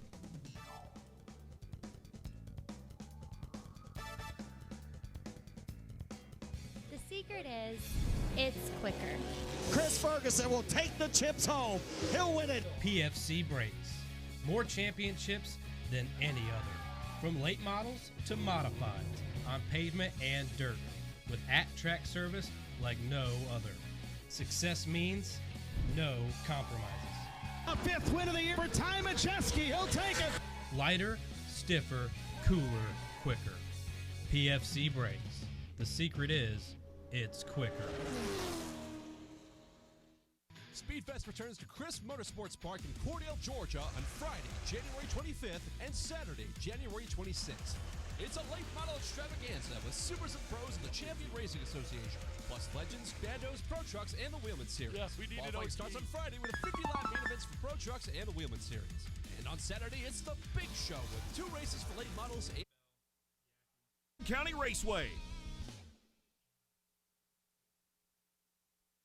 With supers and pros in the Champion Racing Association, plus legends, bandos, pro trucks, and the Wheelman Series. Qualifying starts on Friday with a 50-lap main events for pro trucks and the Wheelman Series. And on Saturday, it's the big show with 2 races for late models and much more. Advance tickets on sale now for Speedfest 2019. For more information, visit chrismotorsportspark.com. The Boars Compact Touring Series is a 4-cylinder front-wheel drive mess, and it's coming to a track near you. A dozen races in 3 different states in 2019 will keep the 4-cylinder fans buzzing with excitement. The famed Lucas Oil Raceway and other trips too. Anderson, Shady Bowl, Toledo, Fairfield, Winchester, plus it's Bristol, baby, returns on May 31st. The most prestigious race of the year, the $150,000 Winter Showdown at Kern County Raceway. 2 big days of racing, February 1st and 2nd. The nation's best super late model drivers vying for over $150,000 in prize money. 5150 Energy Drink opening night, February 1st. Showdown qualifying, modifieds, and the Motor City Superstock Showdown. February 2nd, it's the modifieds, followed by the 300-lap Spears Manufacturing Winter Showdown. Tickets at KernRaceway.com. The 5th annual Winter Showdown, February 1st and 2nd at Kern County Raceway. Top of the hour here on the Morning Bullring. Bob Dillner, Casey LaJoy with you here on Speed51.com. Of course, today's broadcast actually being brought to you by the Racing Seminar Technology Program. That's Stafford Motor Speedway, OnlineRacingSchool.com, going to be doing that program February 2nd and 3rd at the Stafford Motor Speedway. You can learn so much about the latest in technology, chassis setups, shock programs, you name it. Bob Bowles as well as Bubba Gale. And whenever Bubba Gale likes to talk, people listen. Absolutely. You know, he only created the Gale Force machine that's used by a lot of people. So I'd say he knows some things. OnlineRacingSchool.com. Check it out. Click on Stafford Seminar, and you can sign up today for that technology program they're having right there outside of Hartford, Connecticut.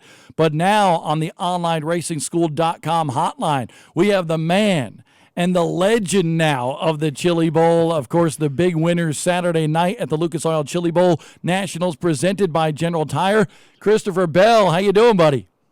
I'm doing awesome, Bob. How are you? I'm pumped up. I know I'm not as pumped up as you because of that big win the other night. But I think what's neat is it's becoming a tradition to get a picture of you and post it on Twitter coming on the plane the morning after the Chili Bowl with that golden driller. Did you buckle in the golden driller into a seat this year? I think it stayed in my lap. So yeah, it stayed nice and cozy in my arms there. Was that one of your one and only carry-on that you just use the driller? You had no backpack? Absolutely. I tell you what, there's so many things from the other night that you just remember. What do you remember most about that evening? Man, honestly, it was probably the setbacks that I had during the course of the race. It was really frustrating. I'm sure it was frustrating for the fans too, but as a driver, you're all amped up, you're ready to go, you're in the mood, and they dropped the green flag, and I think we had three or four, I think, restarts there before we even got the race going. So, and not only that, but the first 3 starts, everything worked perfect. I was able to get in line right behind Logan Seavey, and that was kind of my goal going into the race, was to be able to get into second there and kind of ride it out. And then, of course, the one start that goes, I fall all the way back to 4th. So that really wasn't in the plans. And then throughout the course of the race, I passed Logan twice for second and got put back behind him. So, I was pretty disappointed by how the race played out, and I thought that the cards were stacked against me to win the race. Yeah, me and Bob were talking about it off air. There was like 10 to go. You were nowhere close to Kyle Larson. So, I want to know when, it got down to about 10 to go, even like 5 to go, you were still nowhere to be seen on the broadcast. You weren't even in the picture with Larson. At what point did you feel like, all right, Larson's going to might get his first one here, and I'm going to finish second, or did you kind of feel like, all right, here we go, I'm catching him now? Well, I felt good throughout the entire race, or I felt competitive, I should say. Whenever I was running fourth behind Justin Grant, I was a little bit concerned because the track was staying good for a long time, so I couldn't really get by him. And then whenever I did get by Grant, I think that was probably right around the midway point of the race. I was really good, and I was pressuring Logan. Logan was right over, or was right on top of Larson. So I felt good, and I felt like I had a shot. Well, then whenever I passed Logan, the yellow came out, and then I passed him again, yellow came out. So at that point, I was starting to get worried if I was ever going to get there, because my car was excellent there. That pretty much at the halfway mark of the race, I felt like I was pretty easily the best car. And then the longer the race went, I really couldn't do anything with Kyle. He was able to kind of get out there, and I didn't have enough grip to run him down. So I was definitely starting to get worried, and we ran into lap traffic there, and I started hunting around, and he wasn't able to run his line like he had been consistently, and I found a little bit of speed right there on the bottom at the very end. You know what I like? When you got him, okay, you guys bumped, you banged for a lap and a half. And in pavement racing, the loser of that battle, honestly, and I'm not trying to be mean here, but would be whining and crying about the entire thing. And you guys, even though he was obviously disappointed, you guys didn't complain about that at all. And that was really, really nice to see you guys have that type of war on the racetrack and not complain about it. Yeah, Bob, that's really interesting that you bring that up. And honestly, I didn't even think anything about it. Obviously I went in there and we hit, right? We hit whenever I got underneath of them. But, I didn't think anything about it. And I don't even really think he thought anything about it. So I don't know. I don't know why that's different on dirt tracks or in dirt track racing compared to asphalt racing. I'm a very, I have a very strong opinion on dirty driving. I voiced my opinion pretty loudly on Twitter whenever we had the NASCAR Cup deal at Martinsville. Yep. So, but yeah, I didn't think what I did was dirty at all, and I'm sure Larson didn't either. Just because it's racing, and I don't know why it's different on dirt compared to pavement. Yeah, it's such an interesting parallel if you look at both of them. But I tell you, the battle you guys had was just fantastic. And heck, Kyle even said, he's like, dude, I was actually more mad at how I got into him after he passed me than the initial contact, because it was just racing. And that's what we love about what we see, whether it's a midget, a sprint car, a dirt late model, doesn't matter, honestly. It's just such good racing on the dirt scene. And I've been blessed to be part of that for, 5-6 years now. But, Christopher, I want to ask you this, because you and Kyle are good friends. So the joy of winning, I know you were so pumped up to win that race, but at the same time, were you thinking in your back of your mind, man, I feel bad for Kyle because he's wanted this one so bad? Yeah, I mean, absolutely. After last year where he blew up, I think obviously he was disappointed, and then I feel like I was pretty disappointed too. I was in 2018 when I won the race. I think I was probably equally as disappointed as I was joyful, just because, or maybe even more so disappointed than I was joyful, just because of the heartbreak that it brought for Larson and all the fans that were there to see a fantastic race and a fantastic end to the race. I feel like we just got kind of robbed of that, all of us together. And then this race, I was super excited and super pumped up, and it was one of the most exciting finishes I've ever been a part of as a race car driver. So I was super happy, but obviously with that comes the super disappointment that Larson felt, and I'm not going to say I was really disappointed for him, but I definitely could feel his pain, because I know how bad he wants this race, and it was definitely his race to lose at the closing stages. Yeah, and it was an awesome race. Watching it at home, it was like, holy cow, here we go. Because, like I said earlier, 5 to go, you were nowhere to be seen, and here we go, 2 to go. There, you're right there. But this being a hometown race for you, you know, it's the pinnacle of midget racing and in short track racing in general. Has it really sunk in that you've won this race 3 times? I mean, consecutively at that? Man, I think it has sunk in. And, like I said, last year was a very somber win because I wanted to be able to race it out. I didn't want to win it that way under those circumstances. But this year, man, like I said, I don't know if I've ever been that excited for a win because of the way it went down. And, it was arguably one of my most exciting wins I've ever had as a race car driver. So it's definitely sunk in, and I'm savoring every moment of it. And, it's just unbelievable to me how the Chili Bowl can create moments like that year in and year out. Hey, dude, I want to know, have you been asked yet? Can you match Kevin Swindell for 4 in a row? Have you been asked that question yet? I have not, but I'm on track too, so I've got a shot at it at least. So that's a good thing. But man, it's so hard to win these races. So I got a long road to hoe to be able to match him, and obviously everything has to go right whenever there's 300 plus entries racing for the same Golden Drillers. So got my work cut out for me, but I still have a shot at it, so that's a good thing. Hey, did you mean to flip the midget there at the end when you were doing the donuts? That's what everybody wants to know. Man, honestly, I wanted to end my burnout upside down. So yes, I didn't mean to do that, but I was hoping to get a couple more rotations in before I did it. Actually, last year I meant to try and flip it. That's why I did 2 sets of donuts, was because I was trying to flip and end upside down, but didn't get the job done last year. I did this year, but I cut them short. I flipped it a little bit too early. Is that part of the flip count then? Is that official, do you think? I think they added it, too. I'll take it, yeah. I'll take it. Yeah, that's usually when you try to flip it, you can't. But when you're not trying, that's when you do it.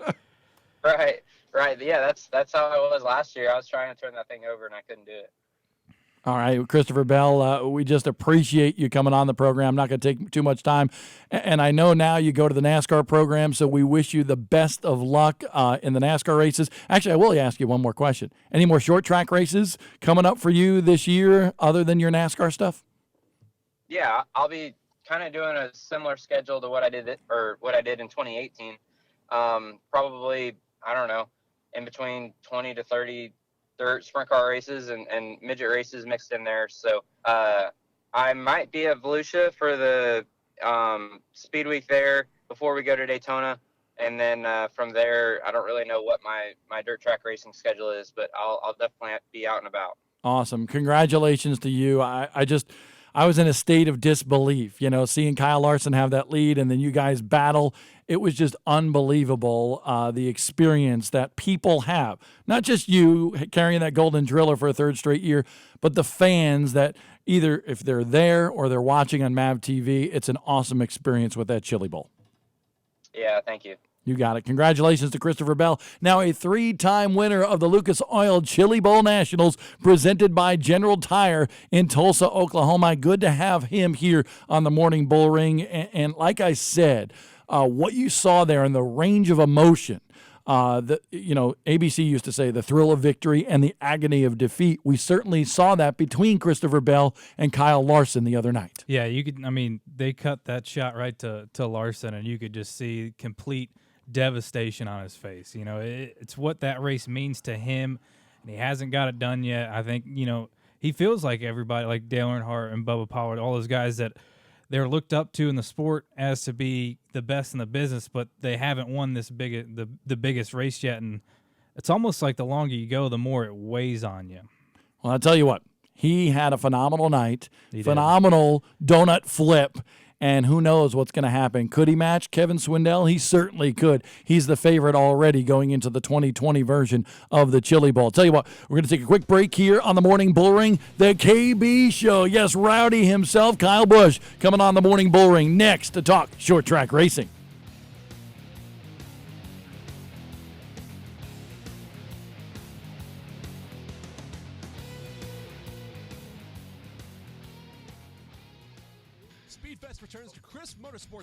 Cordell, Georgia on Friday, January 25th and Saturday, January 26th. It's a late model extravaganza with supers and pros in the Champion Racing Association, plus legends, bandos, pro trucks, and the Wheelman Series. Qualifying starts on Friday with a 50-lap main events for pro trucks and the Wheelman Series. And on Saturday, it's the big show with 2 races for late models and much more. Advance tickets on sale now for Speedfest 2019. For more information, visit chrismotorsportspark.com. The secret is, it's quicker. Chris Ferguson will take the chips home. He'll win it. PFC Brakes. More championships than any other. From late models to modifieds on pavement and dirt. With at-track service like no other. Success means no compromises. A 5th win of the year for Ty Majeski. He'll take it. Lighter, stiffer, cooler, quicker. PFC Brakes. The secret is, it's quicker. The most prestigious race of the year, the $150,000 Winter Showdown at Kern County Raceway. 2 big days of racing, February 1st and 2nd. The nation's best super late model drivers vying for over $150,000 in prize money. 5150 Energy Drink opening night, February 1st. Showdown qualifying, modifieds, and the Motor City Superstock Showdown. February 2nd, it's the modifieds, followed by the 300-lap Spears Manufacturing Winter Showdown. Tickets at KernRaceway.com. The 5th annual Winter Showdown, February 1st and 2nd at Kern County Raceway. 9:18 this morning on the Morning Bullring here on Speed 51. Hashtag more short tracks. We love short track racing, and that's what this show is all about. We promise you it will stay free, both on our 5-Star Race Car Bodies Facebook feed as well as on our site as well. Bob Dillner and Casey LaJoy just here to talk about short track racing with some of the brightest stars of our sport. And we're going to go immediately to the online racing school hotline and join Rowdy himself, Kyle Busch, on with us. And Kyle, good morning to you, dude. Hey, man. Good morning. How are you guys? Oh, we're very good. We're talking short track racing, and I know that's a big passion of yours. Tell folks why that is. Why do you love short track racing so much? Well, I mean, it's where most all of us come from. And, for myself, growing up at the Las Vegas Motor Speedway Bullring, when I was a kid racing Legends cars and modifieds and late models and things like that, I've always kind of wanted to go back and give back to my roots, and having a short track team ever since I made it over here. Let me back up. Ever since I've been 16 years old, I've been driving for somebody else. Ever since I've been racing late models or above, I've driven for somebody else. So it's been fun. I've enjoyed it, and I started my own short track team. I think it was in 2007. We went around the country and toured around with Richie Waters in that day. And then it's just kind of evolved, and it's grown, and it's become, its own team of mine at Kyle Busch Motorsports, where we've had guys like Christopher Bell drive for us, Eric Jones drive for us, Rafael Lassard, Cole Rouse. I mean, the list goes on. So CRA Speed Fest this week, Thursday, Friday, and Saturday at Watermelon Capital Speedway, Chris Motorsports Park. I'm still confused sometimes of what they call that racetrack, but why are you going back down there?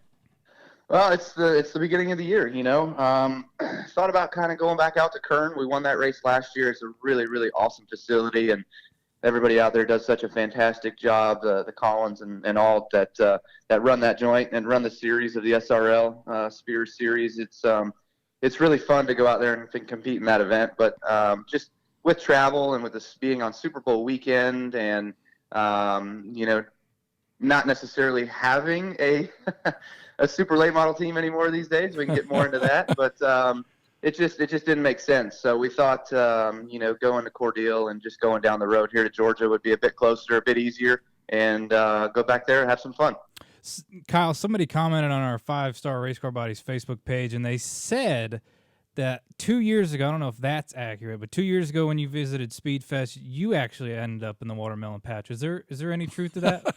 Oh yeah, that's fact of the matter. The last lap I turned at Watermelon, the last time I was there, I got watermelon sprayed all over my face. So it was a bummer race. I think we were running about 5th or 6th or something at the time. We're just kind of biding our time and not worrying about a whole lot yet. There was still a long ways to go, and for some reason, I don't know. I guess I just broke concentration or something, and just got my right sides dipped off on the back stretch. And as soon as you do that, man, it just sucks you out and pulls you all the way out into the dirt, and you're off for a ride. You still might have looked better than my brother did last year. He looked like Scott Bloomquist out there. He's picking the left front up off the ground. That wasn't a good look for him.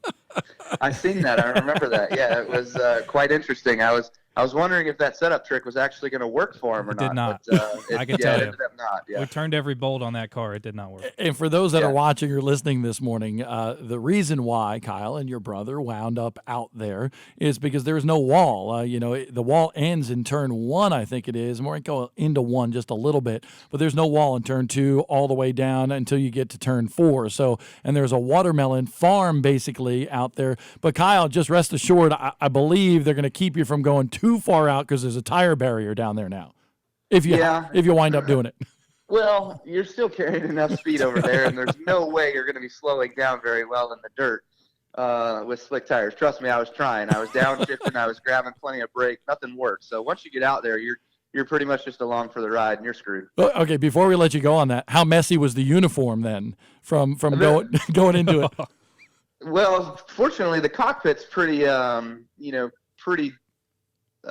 sealed, so there wasn't a whole lot that came in through and got me all that dirty. But the car was pretty much killed. It actually bent the front clip just going. I didn't even hit anything. They didn't have a tire barrier last year. It was just the roughness of the bouncing and running into the creek finally at the end of it, and it knocked the nose up and actually hit the sway bar tube and bent the front clip. We had to put a front clip on, I think. Well, you're going back here for the first time in a few years. What drew you back to Speed Fest, and how confident are you with this stacked field? I mean, obviously you're part of it. How confident are you that you're going to be getting the W this weekend? I wouldn't say I'm ever 100% confident, but just having the opportunity to go back and run in the super late model race is fun for me. It's actually kind of like a knock the rust off type event for you, with not having run anything since the Cup cars at Homestead last fall. So for me to have that opportunity to be able to just go and run a race and get in competition and sweat and do it. It's a long race, it's a 200 lapper at least. So, you can kind of get into the rhythm of some long runs and some stuff like that. So that's why I do it. That's why I go back down there for it and, enjoy racing against the best of the best across the country. And we've seen plenty of them over the years. Eric Jones is where I raced against Eric Jones in that race before he ended up beating me later on in the same year at the Snowball Derby. So, there's plenty of names that are out there that are going to have that opportunity to show me the same thing, actually. And Chandler Smith being one of those, I know he's a young up-and-coming guy. We're working with him a little bit, possibly with Kyle Busch Motorsports this year, so that's going to be fun. Obviously, Bubba's going to be there, and Roderick, and a few other big names. So looking forward to seeing all those guys again. So before we break some big news on the morning Bullring this morning, we do have a really serious question. Are you ready? Okay. Okay. So I thought you were a Broncos fan, and then you made me really happy with you and Samantha on the sidelines of a game, a couple weeks ago. You're a Patriots fan now? Let's set the record straight. I'm a Broncos fan first. Number one, I've been a Broncos fan since I was a kid, since the mid '90s. But I'm also a Patriots fan, and due to the fact of I've met the Kraft family a few years ago at a Super Bowl event that we were at and exchanged numbers with them. And so anytime there's an opportunity for us to go up to Gillette Stadium to check out the New England Patriots, we try to do so. And it's always at the invitation of the Kraft family. So we had an awesome time being able to go up there and spend some time on the sideline, spend some time with the Kraft family and their suite. And, it's really, really a first-class organization. They do a tremendous job, obviously. We saw it again last night, them being able to win another game in the playoffs and carry themselves to the Super Bowl for another chance. So are you rooting for the Patriots in the Super Bowl? I will be rooting for the Patriots, yes. I knew I loved Kyle Busch. Go Rams. Yep. I knew I loved him. Absolutely. What's crazy about it is of the 4 final teams, I had fantasy football. I had 3 fantasy football leagues this year, and I had players from the Saints on one of them. I had players from Kansas City on one of them. I had players from the Rams on one of them. So I didn't have any Patriot players this year, though. So it just didn't work out. It just didn't quite fit my draft. But overall, it's kind of crazy that I had a really good season. Let's put it that way with my fantasy football. How many championships did you win? I won one. I Okay. think I finished fourth in another, and I was actually like last in the other one. So that was the one I didn't have any good people on. So here's the deal. I'm going to invite you right now and put you on the spot. Do you want to be part of our private Speed 51 Fantasy League next year? I'd welcome that. Sure, There we go. absolutely. I haven't even gotten an invite. Yeah, to you that. haven't. Oh, well, there's a story for that, Casey. But no. Anyway, good times for sure. And we'll invite you next year because if we can beat Kyle Busch, I know I can't beat him on the racetrack. I might need to beat him in fantasy You could football. say you beat him in something. Exactly. I don't even invite him to our go-kart stuff because I don't want my butt whooped. There you go. Anyway, big news for sure this week, and we're debuting it here on the Morning Bullring. We were talking yesterday, and you have a new title. You're a president. Explain to folks what you're a president of, Kyle. Well, I'm a president of a lot of different things, but what people might be more inclined to listen to or hear on your morning drive is basically that Hampke Race Cars was bought out by a gentleman out of Chicago. I think it was, 3-4 months ago maybe? Yep. And so the ownership has kind of changed there. And then the same owner has come over to myself with Rowdy Manufacturing and has talked about the opportunity of joining forces together. And that's all in the works. And it's coming together. It's actually all but signed. And so I think everything's going to be worked out where it's going to be a relationship that Hampke Race Cars and Rowdy Manufacturing, which is the chassis building business at Kyle Busch Motorsports for super late models, for K&N cars, for ARCA cars, for trucks, for Xfinity, for Cup, if you've got Cup needs, whatever, we do it all. Rowdy Manufacturing and Hampke Race Car Parts are going to join forces, and they're going to be one. And myself will be part owner of it, and the other gentleman investor will be part owner of it. I'll be the president, and he'll be the chief operating officer. It's kind of his deal and what he wants to do and how he wants to see it run. I'm going to let him kind of take care of all of that and handle the reins of it, but I'm still going to be involved. And, we're going to have more details to come as things kind of happen, but we're looking to get more building space and a bigger footprint of land to house this place in Mooresville in order to be able to help and take care of every racer's chassis needs. And your truck program, just from our conversation, that's going to stay right there where it is at that nice shop that you got in Mooresville, North Carolina at KBM right now, correct? Yes, that's correct. So thanks for reminding me of that. We've got, the truck series operation that we have at Kyle Busch Motorsports. Obviously, it's the biggest thing that we focused on and what we worry about. So just to kind of keep the closeness of that to us and, having Rudy being a huge part of that, myself being a huge part of that, the other KBM crew chiefs being such a vital part of that we're going to leave that service just for trucks in our building. But the needs for super late models, K&N, ARCA, Xfinity, Cup, whatever, all of that will be at the new location once we get that all up and going. So how excited are you to have your hand in some of the chassis manufacturing with Rowdy Manufacturing? And how much input will you have in some of the chassis specs and so forth as you guys continue to design them? Yeah, so I'm excited about it. It's something that I've wanted to do with the super late model cars, but then at the other side of that, I didn't want to do. So I've built my own supers now for the last, 4 or 5 years at least, right, Bob? Yep. We've been going down to the Derby with them, and we've been super, super fast, and I've obviously raced them. And anybody that's been a KBM driver like Rafael Lassard or Cole Rouse or whoever's obviously raced them as well too at our place. So now we're selling them, and they're going to be out to the masses here soon. So I think Preston Peltier is actually going to have the first car. He's going to run with it in Kern County for the Spears Winter Showdown out there. And I'm excited about it. I'm certainly going to be involved in it. I've had 10 years worth of development into these cars and the things that I've done with the racing that I've accomplished over the years, starting from Hampke cars and then kind of going off and building my own cars with Chris Gabehart for a few years, and then kind of redefining and redoing the design of those the last 3 years.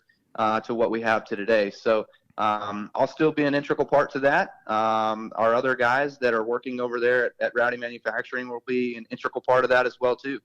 I love the fact that he's doing that, because it just shows that passion that he has for the sport of short track racing. Was that a hard step to take, Kyle? Because KBM's always kind of been behind the scenes. You guys are very proprietary on what you guys make. Was that hard to now show everybody else what you got? Because it's always you couldn't get a KBM chassis, and now they're for sale, under a new banner. So was that a hard step for you to make, or were you kind of ready to take this to the spotlight?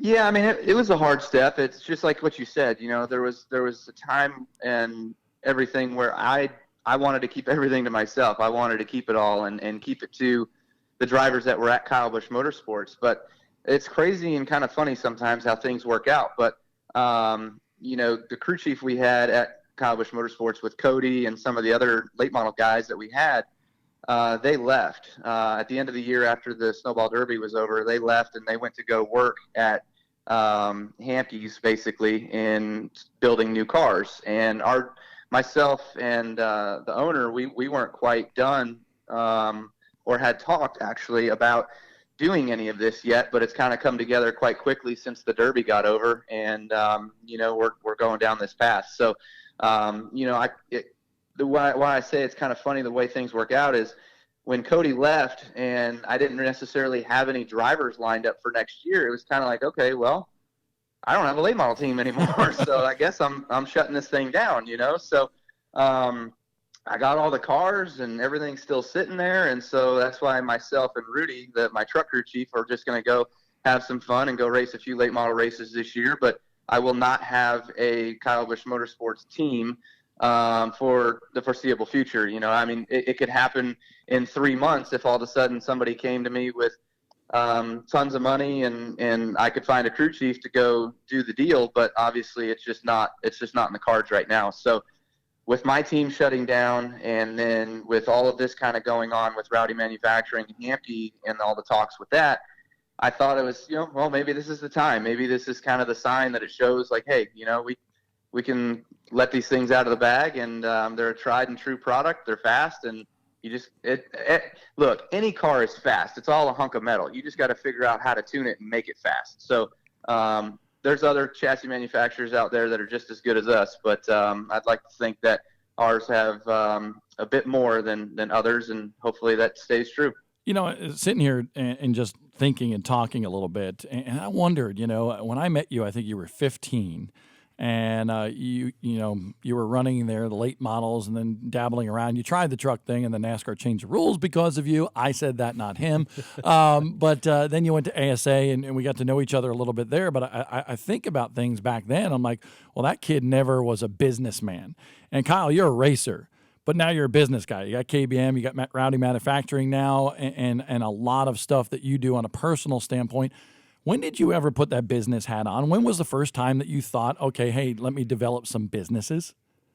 Well, I think that kind of started in 2010 with Kyle Busch Motorsports. When I was with Baloo, we were having great success together. Everything was running good, and we were fast. And it just kind of came to the point where I was like, you know what? I kind of like to give this a shot myself, and thankful to Billy for all the opportunities that he gave me. Obviously, we had a great relationship and still talk to today. And I went off and formed Kyle Busch Motorsports to start in the truck series. And so that's kind of, I guess, when it all came together and figured out that, hey, we're gonna be business people here, and we're gonna have the likes of Toyota and Dollar General and Traxxas RC cars and all the rest of the sponsors that we've had over the years that have been with us at Kyle Busch Motorsports, and to today, having the success that we've had with the names of Eric Jones and Christopher Bell and Noah Gragson and William Byron and Darrell Wallace Jr., all those guys that have made basically us a successful organization, a successful race team, with all the different people of crew chiefs and the Eric Phillipses and the Rick Renns and all of those guys that we had from the beginning. that it's just been a huge ongoing learning curve, but it's been fun at the same time. And like you said, I just continue to try to dabble in different things. And, you know, the chassis business for us was always just kind of something that we had at Kyle Busch Motorsports and in the room behind the main showroom.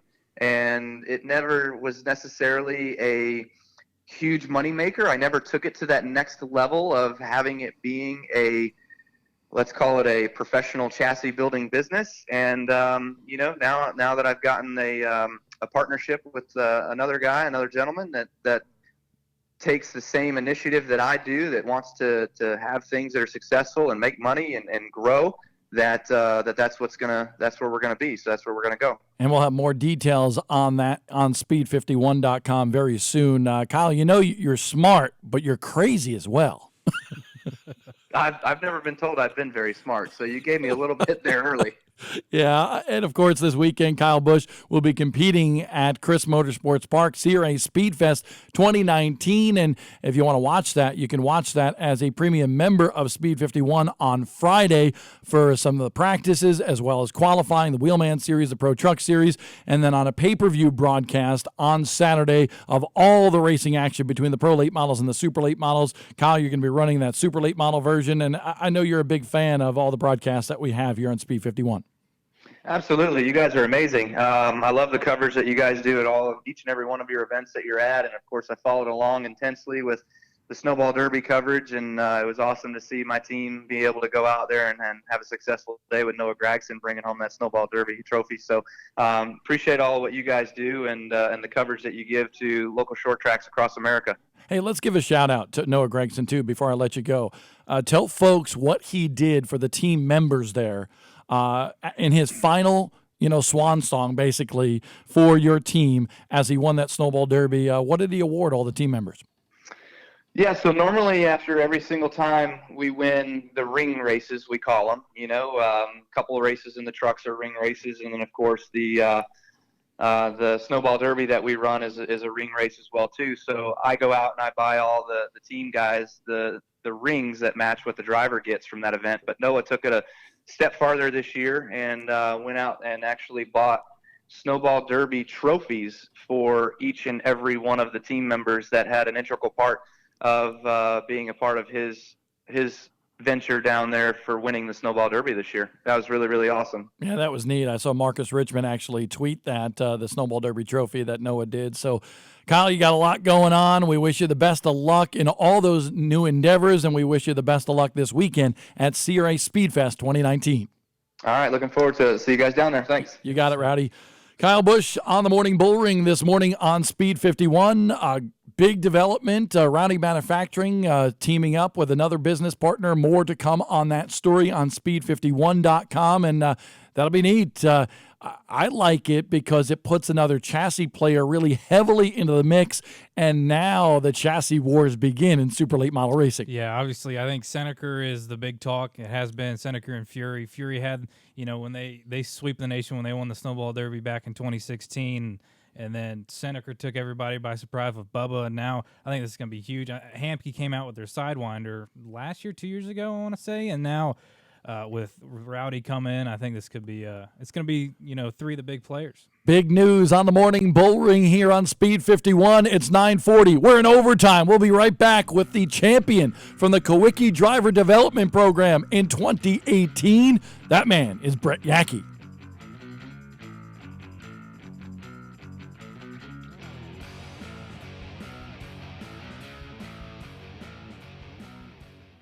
The secret is it's quicker. Chris Ferguson will take the chips home. He'll win it. PFC Brakes. More championships than any other. From late models to modifieds on pavement and dirt. With at-track service like no other. Success means no compromises. A fifth win of the year for Ty Majeski. He'll take it. Lighter, stiffer, cooler, quicker. PFC Brakes. The secret is it's main events for Pro Trucks and the Wheelman Series. And on Saturday, it's the big show with 2 races for late models and much more. Advance tickets on sale now for Speedfest 2019. For more information, visit chrismotorsportspark.com. The Boars Compact Touring Series is a 4-cylinder front-wheel drive mess. and it's coming to a track near you. A dozen races in 3 different states in 2019 will keep the four-cylinder fans buzzing with excitement. The famed Lucas Oil Raceway and other trips too. Anderson, Shady Bowl, Toledo, Fairfield, Winchester, plus it's Bristol, baby, returns on May 31st. The most prestigious race of the year, the $150,000 Winter Showdown at Kern County Raceway. 2 big days of racing, February 1st and 2nd. The nation's best super late model drivers vying for over $150,000 in prize money. 5150 Energy Drink opening night, February 1st. Showdown qualifying, modifieds, and the Motor City Superstock Showdown. February 2nd, it's the modifieds, followed by the 300-lap Spears Manufacturing Winter Showdown. Tickets at KernRaceway.com. The 5th annual Winter Showdown, February 1st and 2nd at Kern County Raceway. We are live on the morning Bullring here on Speed 51, 9:42 in the morning. We will be with you each and every Monday morning from 7:30 to 9:30 is what we say normally, free on Speed 51 and the 5-Star Race Car Bodies Facebook feed. But guess what? Overtime. Yeah, we need a overtime. graphic next time. We do need a blinking overtime. This is better than NFL's overtime. Oh, I knew you were going to go down that. You're just a bitter person. I'm bitter. not a bitter person. Want to say thank you to the folks from the onlineracing.school.com. Check them out. Go to onlineracing.school.com. Go to the Stafford Seminar tab. Click on that because they have their racing seminar coming up February 2nd and 3rd. That will be at the Stafford Motor Speedway just outside of Hartford, Connecticut.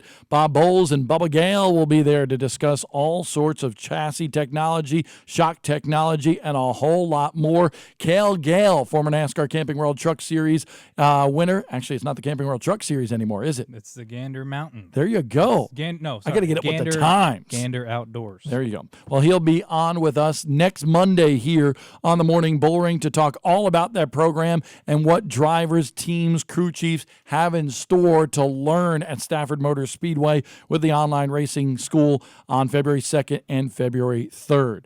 Folks, as I said, overtime. I guess you can't complain because we're having some superstars on here. Christopher Bell, Brian Campbell, Ross Bales, Kyle Busch. The list goes on and on. Zach Evans, Alec Jorgensen, Brandon Paul. Legends in their own Legends, that's right.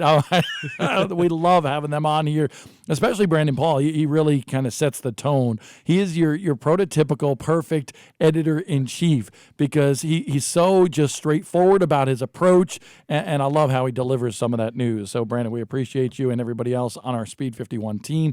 Of course, you're going to be hearing from a lot more. Darrell Canfield is dying to get on. Connor Sullivan, we had him. Patrick Hahey, you name it. The list goes on and on. We'll have Melissa Straley on here at some point as well. She likes to stay quiet, but we're going to try to get some of that news to come out of her in the coming months. Maybe down in Florida. We're going to have a live show down in Florida from New Smyrna Speedway during Speedway. Oh, this is the news to me. Yes, it's brand new news. We're going to get you up early on the beach. And it's nice seeing Mark Keeler finally. You know, in the Unfiltered podcast, let's take him right here. There you go. Wave to everybody. Wave to your mom and your brother and everybody. You know, they're watching. They're going to critique you, right? Oh, always. Tom. Always. How you Absolutely. doing back there, Tom? Tom, wave. Yeah. Tom's back back here. We have like computers galore. Hey, Tom, by the way, we wish him the best of luck. Your daughter, is it Abigail, right? Abigail is actually doing the Pinewood Derby. This is the new machine. How many hours have gone into that? I got to be careful with it. I don't want to show the secret, so I won't show the bottom. Countless hours. And he's also got a backup car, too. It depends. He does that in case he fails tech. Oh, Ricky Brooks, we have him going down there. If Ricky Brooks shows up, I got a backup car. Well, we wish the best of luck to Abigail this weekend on her Pinewood Derby. And we also wish the best of luck. We lost our monitor here for just a second, but we got it back. And one thing that I want to say before we go to the Online Racing School hotline once again, please tell folks about this show. It's free. It's not going to change. Get on social media. Ask us questions. Let us know what you think. Tweet your seat, so to speak, of where you're watching. Maybe we don't want to see all the shots, but just show us anyway. We'll use some. We won't use others. And let us know. And spread the word. Share it on Facebook and tell everybody about it on Twitter as well. But right now, we will go to that hotline where we have the Kawicki Driver Development Program champion from 1 year ago, Brett Yackey. Brett, I know it's early out there in Colorado. What is it, like 6:46 a.m. or are you like 7:46 right now? 7:46. Okay, so he's only 2 hours behind us, Yeah. so it's not as bad. Are you having your coffee like Casey LaJoy this morning? Oh yeah, not coffee, but I get some orange juice. I'm a little young for coffee. Okay. What, you call me an old man? What is this? I'm 24 and I I don't know. drink It coffee. seems like coffee's a little bit of an age thing. Oh, I guess. Look at that. I don't know. My daughter did start drinking at like 16 years old. What's that about, Brett? I like the fact that you're not a coffee drinker because I'm not a coffee drinker either. Maybe, I don't know. I've just never been a coffee drinker. I guess I don't really know. Is your dad, the legend, Bruce, is he a coffee drinker? No, I guess none of our family's really coffee drinkers except for my grandparents. Okay. Well, it was good seeing you at the banquet there at the Charlotte Motor Speedway at the Speedway Club. You were crowned the Kawicki Driver Development Champion, but we got racing coming up this week for you with the Chili Willy there at Tucson. What do you think about that race? I'm really stoked for it. It's going to be a lot of fun. We loaded up the cars last night, and we're going to get ready to leave Tuesday night, and it's just going to be so much fun. I love the 3 days of racing, so many cars, and, at the end of the day, a big race and a big purse. Well, you did well there at the end of last year. I think it was, the Turkey Shoot 125 that you won or something like that. How did that race go, and what did you learn that you're going to apply to this time around? Yeah, we learned a lot at the end of the year. We just kept doing our homework all season, struggled a little bit, and then slowly figured it out. And once we figured it out, we were really good. I learned so much down there, not only about the car and the setup that we got tuned in, but also the race strategy and how to conserve my tires on that rough, abrasive track of Tucson. So I guess I'm just going to apply my driving skills that I learned and be smooth and not use up the tires, and hopefully we got something at lap 150. Yeah, a lot of big names showing up here to the Chili Willy. How do you approach the race any differently as far as you would a normal race, or do you kind of go out with the same approach? I'd say I'd go out with the same approach because on our weekly show at Colorado National, we have some of the best drivers with Preston Peltier, Dominic Cressetta, Jace Hansen, Darren Robertson. The list goes on. So it's just another race for me, and we got to be prepared, and the name doesn't change it. We're just going to go do our thing. And this year you picked up the 2018 Kawicki Development Championship. Talk about that. What has it done for you? Has it give you a huge momentum boost going into the 2019 season? I'd say absolutely. It not only for me, it gives my team a lot of confidence. That's a big accomplishment, and to have my team go through that success is also as big for me. And going to the banquet and being able to celebrate that night with all my family, and then when I got home, I noticed like a rebirth with our crew. Everybody was more interested. Everyone was more excited, and we just kind of applied all that, I guess momentum, and we're going to carry it on to Tucson, and hopefully the success shows there. How big is it? And we just saw a picture of the big check that you got. $54,000 is what you picked up as the champion. How important was that for a small team like yours to get, and how does that help you now? Oh, that's huge. I mean, it goes on and on. That money is huge because funding is everything, and it's really hard to find sponsors. And at the end of the day, when you get $54,000, it really shows. It can really help your program. It can just totally turn around you as a driver and the success you have. So, it was truly an honor for me to win that. And Tom Roberts and the entire Alan Kawicki Driver Development Program was just so wonderful to be a part of. Anybody out there that's listening, that's a super late model driver and young, next year the applications will be open, and I highly encourage you to get involved. Not only that, you get to be introduced by Bob Donor there on microphone. I was in the background of that shot, wasn't I? Yeah, it's always fun. Tom Roberts and the entire board for the Kawicki Driver Development Program do such a great job. And listen, it's the best driver development program in the nation. Most of the time, driver development programs, you got to bring money. Kyle Busch even talked about that. Listen, it costs him to run a team. So, part of the business arrangement is that drivers, their families, sponsors, whatever it is, brings money. This driver development program, you don't get in a ride, but you really get to learn a lot, okay? Because they have, not only the driving prowess is what the drivers on that program have to show every year, year, and they get an initial $7,777 because 7 was the number for the late Alan Kawicki, and that's what this is all about, is Alan Kawicki and what he did for our sport. And we know the impact that he had, but they also make the drivers go out and do a bunch of different stuff out in the like charity and the charitable forums as well. So, Brett, what did you do last year? Explain to the folks, because I remember that banquet. There was a long list of what you did outside of racing that race car. Absolutely. We did a lot of stuff, and like you said, the Quickie Driver Development Program is the best in the country, and that's just the truth. You know, they give you $7,777 just to start the program. You don't have to bring any money. You get to keep working with your team, working with your family.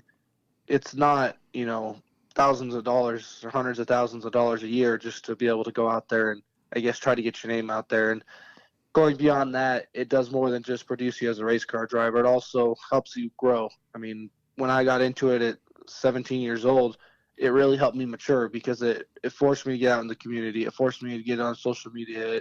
It forced me to, I guess, engage with a lot more people that I wouldn't normally do. And we did a lot of things. We worked with childhood cancer research a lot, the Weld County Food Bank, the homeless shelter, the Children's Hospital here in Denver. You know, the list goes on and on. We worked for 27 different organizations for over 300 hours. It was, it was very, very heartwarming to get out there and see how many different people we could help throughout the season. You know, Brett, I'm sure a lot of drivers sitting at home watching are wondering, this is a great program. How do I get involved? How do they get involved in this Kawicki program? So at the end of the year, other year just ended and they just turned in applications. But coming at the end of this year in December, the application process will be open. All you have to do is I guess keep your eyes open on the Kawicki Driver Development Program Twitter, and you can find the application on there, and all you have to do is fill it out, and it goes to the board members, and the board members will look it through, and if you're the right applicant for their program, they'll choose you. So the turkey shoot, I had to turn on my microphone here. The turkey shoot was a big win for you. The championship was big for you as well. But I think what was really cool in reading about Brett Yackey online, like if you Google his name, it comes up with the Max Preps Athlete of the Year. You are not only a race car driver, but you are a fine football player, a wrestler. You're involved in so much. So Brett, explain to folks what it was like to get that award and how much you did to actually achieve that. Oh, that was really awesome. So it's the Max Preps Athlete of the Year for high school sports in the whole country. They choose one male and one female, and they just kind of base it off what you're doing at your school with sports, academically, what you're doing outside of the school in the community. So I guess doing all the community service, keeping a good grade point average, and then playing football, baseball, basketball at a high level just played a huge role into that. And it was just truly an honor to be able to win that because they brought Jake Plummer in and all their crew to our school, and it was a whole school-wide assembly, got the award. And I guess it really took a while to sink in and after that. And it's just truly a huge honor to be able to do that. So what's your favorite sport of all? But I mean, besides racing. Oh, there you go. I like that. Okay. I heard you're pretty darn good, and you played both offense and defense. How tired were you in some of those high school games? Oh, it was very tiring. I played running back on the offensive side, and I played linebacker on the defensive side, and I also kicked. So, you run for an 80-yard touchdown, and you run all the way back to the other side of the field and do the kickoff, and then you're back on defense. It was really tiring, but my team needed it, and at the end of the day, it was a team sport. Just like racing, you do what you got to do to win. You get one of those Letterman jackets. Do you wear that around, or is that too old school? Am I too old? No, we definitely had one, and that's really one of the big things is you want to, I guess, get those accolades so your Letterman looks cooler. I wore it pretty often in high school, but once I graduated, it's just been hanging on my wall. Brett, that's why me and Bob do what we do, because we watch you run and we just sit and talk about it and eat our donuts. I guess that's one way to do it. Absolutely. Yeah, absolutely.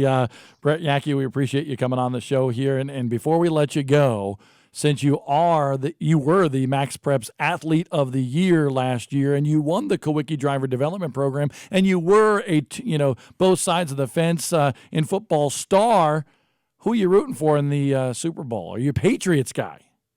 No, definitely. Yes. One for the good guy. There's always one. Brett, you just went down in my book just a little bit. There's always one. You're a Broncos guy, aren't I you? won't be disappointed if the Patriots win. It's okay. Tom Brady is the GOAT. So See, he's got I'll respect. give it I back to mean, you. I have respect too, but I'm tired of talking about it. And I like to give you crap. Yes, you do. A lot of people like to, for sure. The boys and I were very happy, and my wife Angie watching that game last night. But hopefully the Broncos, for you, have a little better season. Maybe they can get themselves together. They got a great defense, but, man, they couldn't get together on offense this year. I know they really need a new quarterback, but they got all the coaches, and I guess we'll see what we can do this season. All right, Brett. Well, we wish you the best of luck at the Chili Willy at Tucson this week. Go get them. Sounds good. Thank you. You got it. Brett Yackey on the OnlineRacingSchool.com hotline here on the Morning Bullring. Remember, their big seminar at Stafford Motor Speedway, February 2nd and 3rd. That's going to be a blast. Bob Bowles, Bubba Gale will be there to talk tech in terms of short track racing on February 2nd and 3rd at Stafford Motor Speedway. That's a neat little story with Brett, having competed in all those different sports. And that is quite the honor to get the Max Preps Athlete of the Year. Yeah, and that's got to be tough. Keeping up with racing, football, everything. My brother played baseball through high school, and he dropped it just to focus on racing. He couldn't even focus on more than one thing. So what do you think? After 2 episodes of the Morning Bullring, Mark will bring you in as well.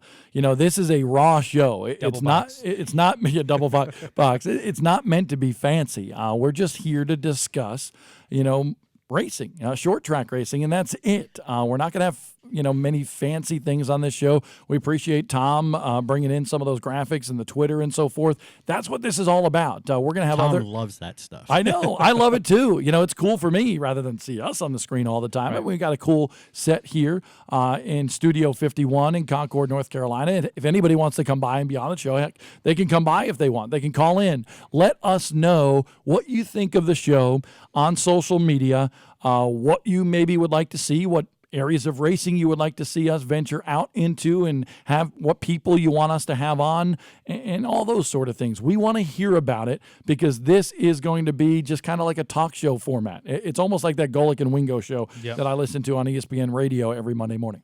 I think I got most of the audio issues that we had last week. I went back and looked at the Facebook comments. I think I got most of them worked out. It's like you said, it's raw though. Where people could see Brandon Paul tweeting you on the screen from time to time. Yep. And hey, it is what it is. We're texting you. I mean, you've said before though, this isn't the stuff we normally take out to the racetrack though. So it's I wouldn't say it's slapped together, but we're doing what we can, and hopefully it's something different on a Monday morning to listen to instead of all the bad news that's out there. Hey, I will say we are talking short track racing. One thing we didn't mention was Atlantic Cities this weekend. Up there at TQ Midgets, and I'm rocking the champ, Ryan Flores. Skip. There it is. Good luck to Skip this weekend, Justin Bonsignor, and everybody competing at that race. Always a good time indoors up there in the Northeast. I haven't been yet. I've only been to one. You haven't been to the Chili Bowl. I've only been to one indoor race. You don't like indoor racing. No. Mark doesn't like dirt racing. You don't like indoor racing. My first indoor race was the Indy Invitational, and that didn't go so well. That got a little messy. So, oh my! So yeah, I didn't have a good. I mean, it was good racing. It was. Maybe we'll get you to the Appalachian Indoor Showdown. What do you think? I'm down for that. February 23rd, Saturday, Wytheville, Virginia. And, of course, take a look at this. I think this is really interesting. The Chili Bowl folks tweeted this, and this was 6:30 p.m. Central Time yesterday. Remember, we didn't get done racing there until midnight Central Time in Oklahoma on Saturday night. They needed to be out of there 24 hours after that show started, or actually ended the other night, and they did a great job getting that track out of there. Yeah, I'm glad that Chili Bowl's not on a Sunday, because I wouldn't have made it. You wouldn't have made it here for sure. I think I was watching till 1:30 in the morning whenever Larson's interview finished up, and that's when I turned it off.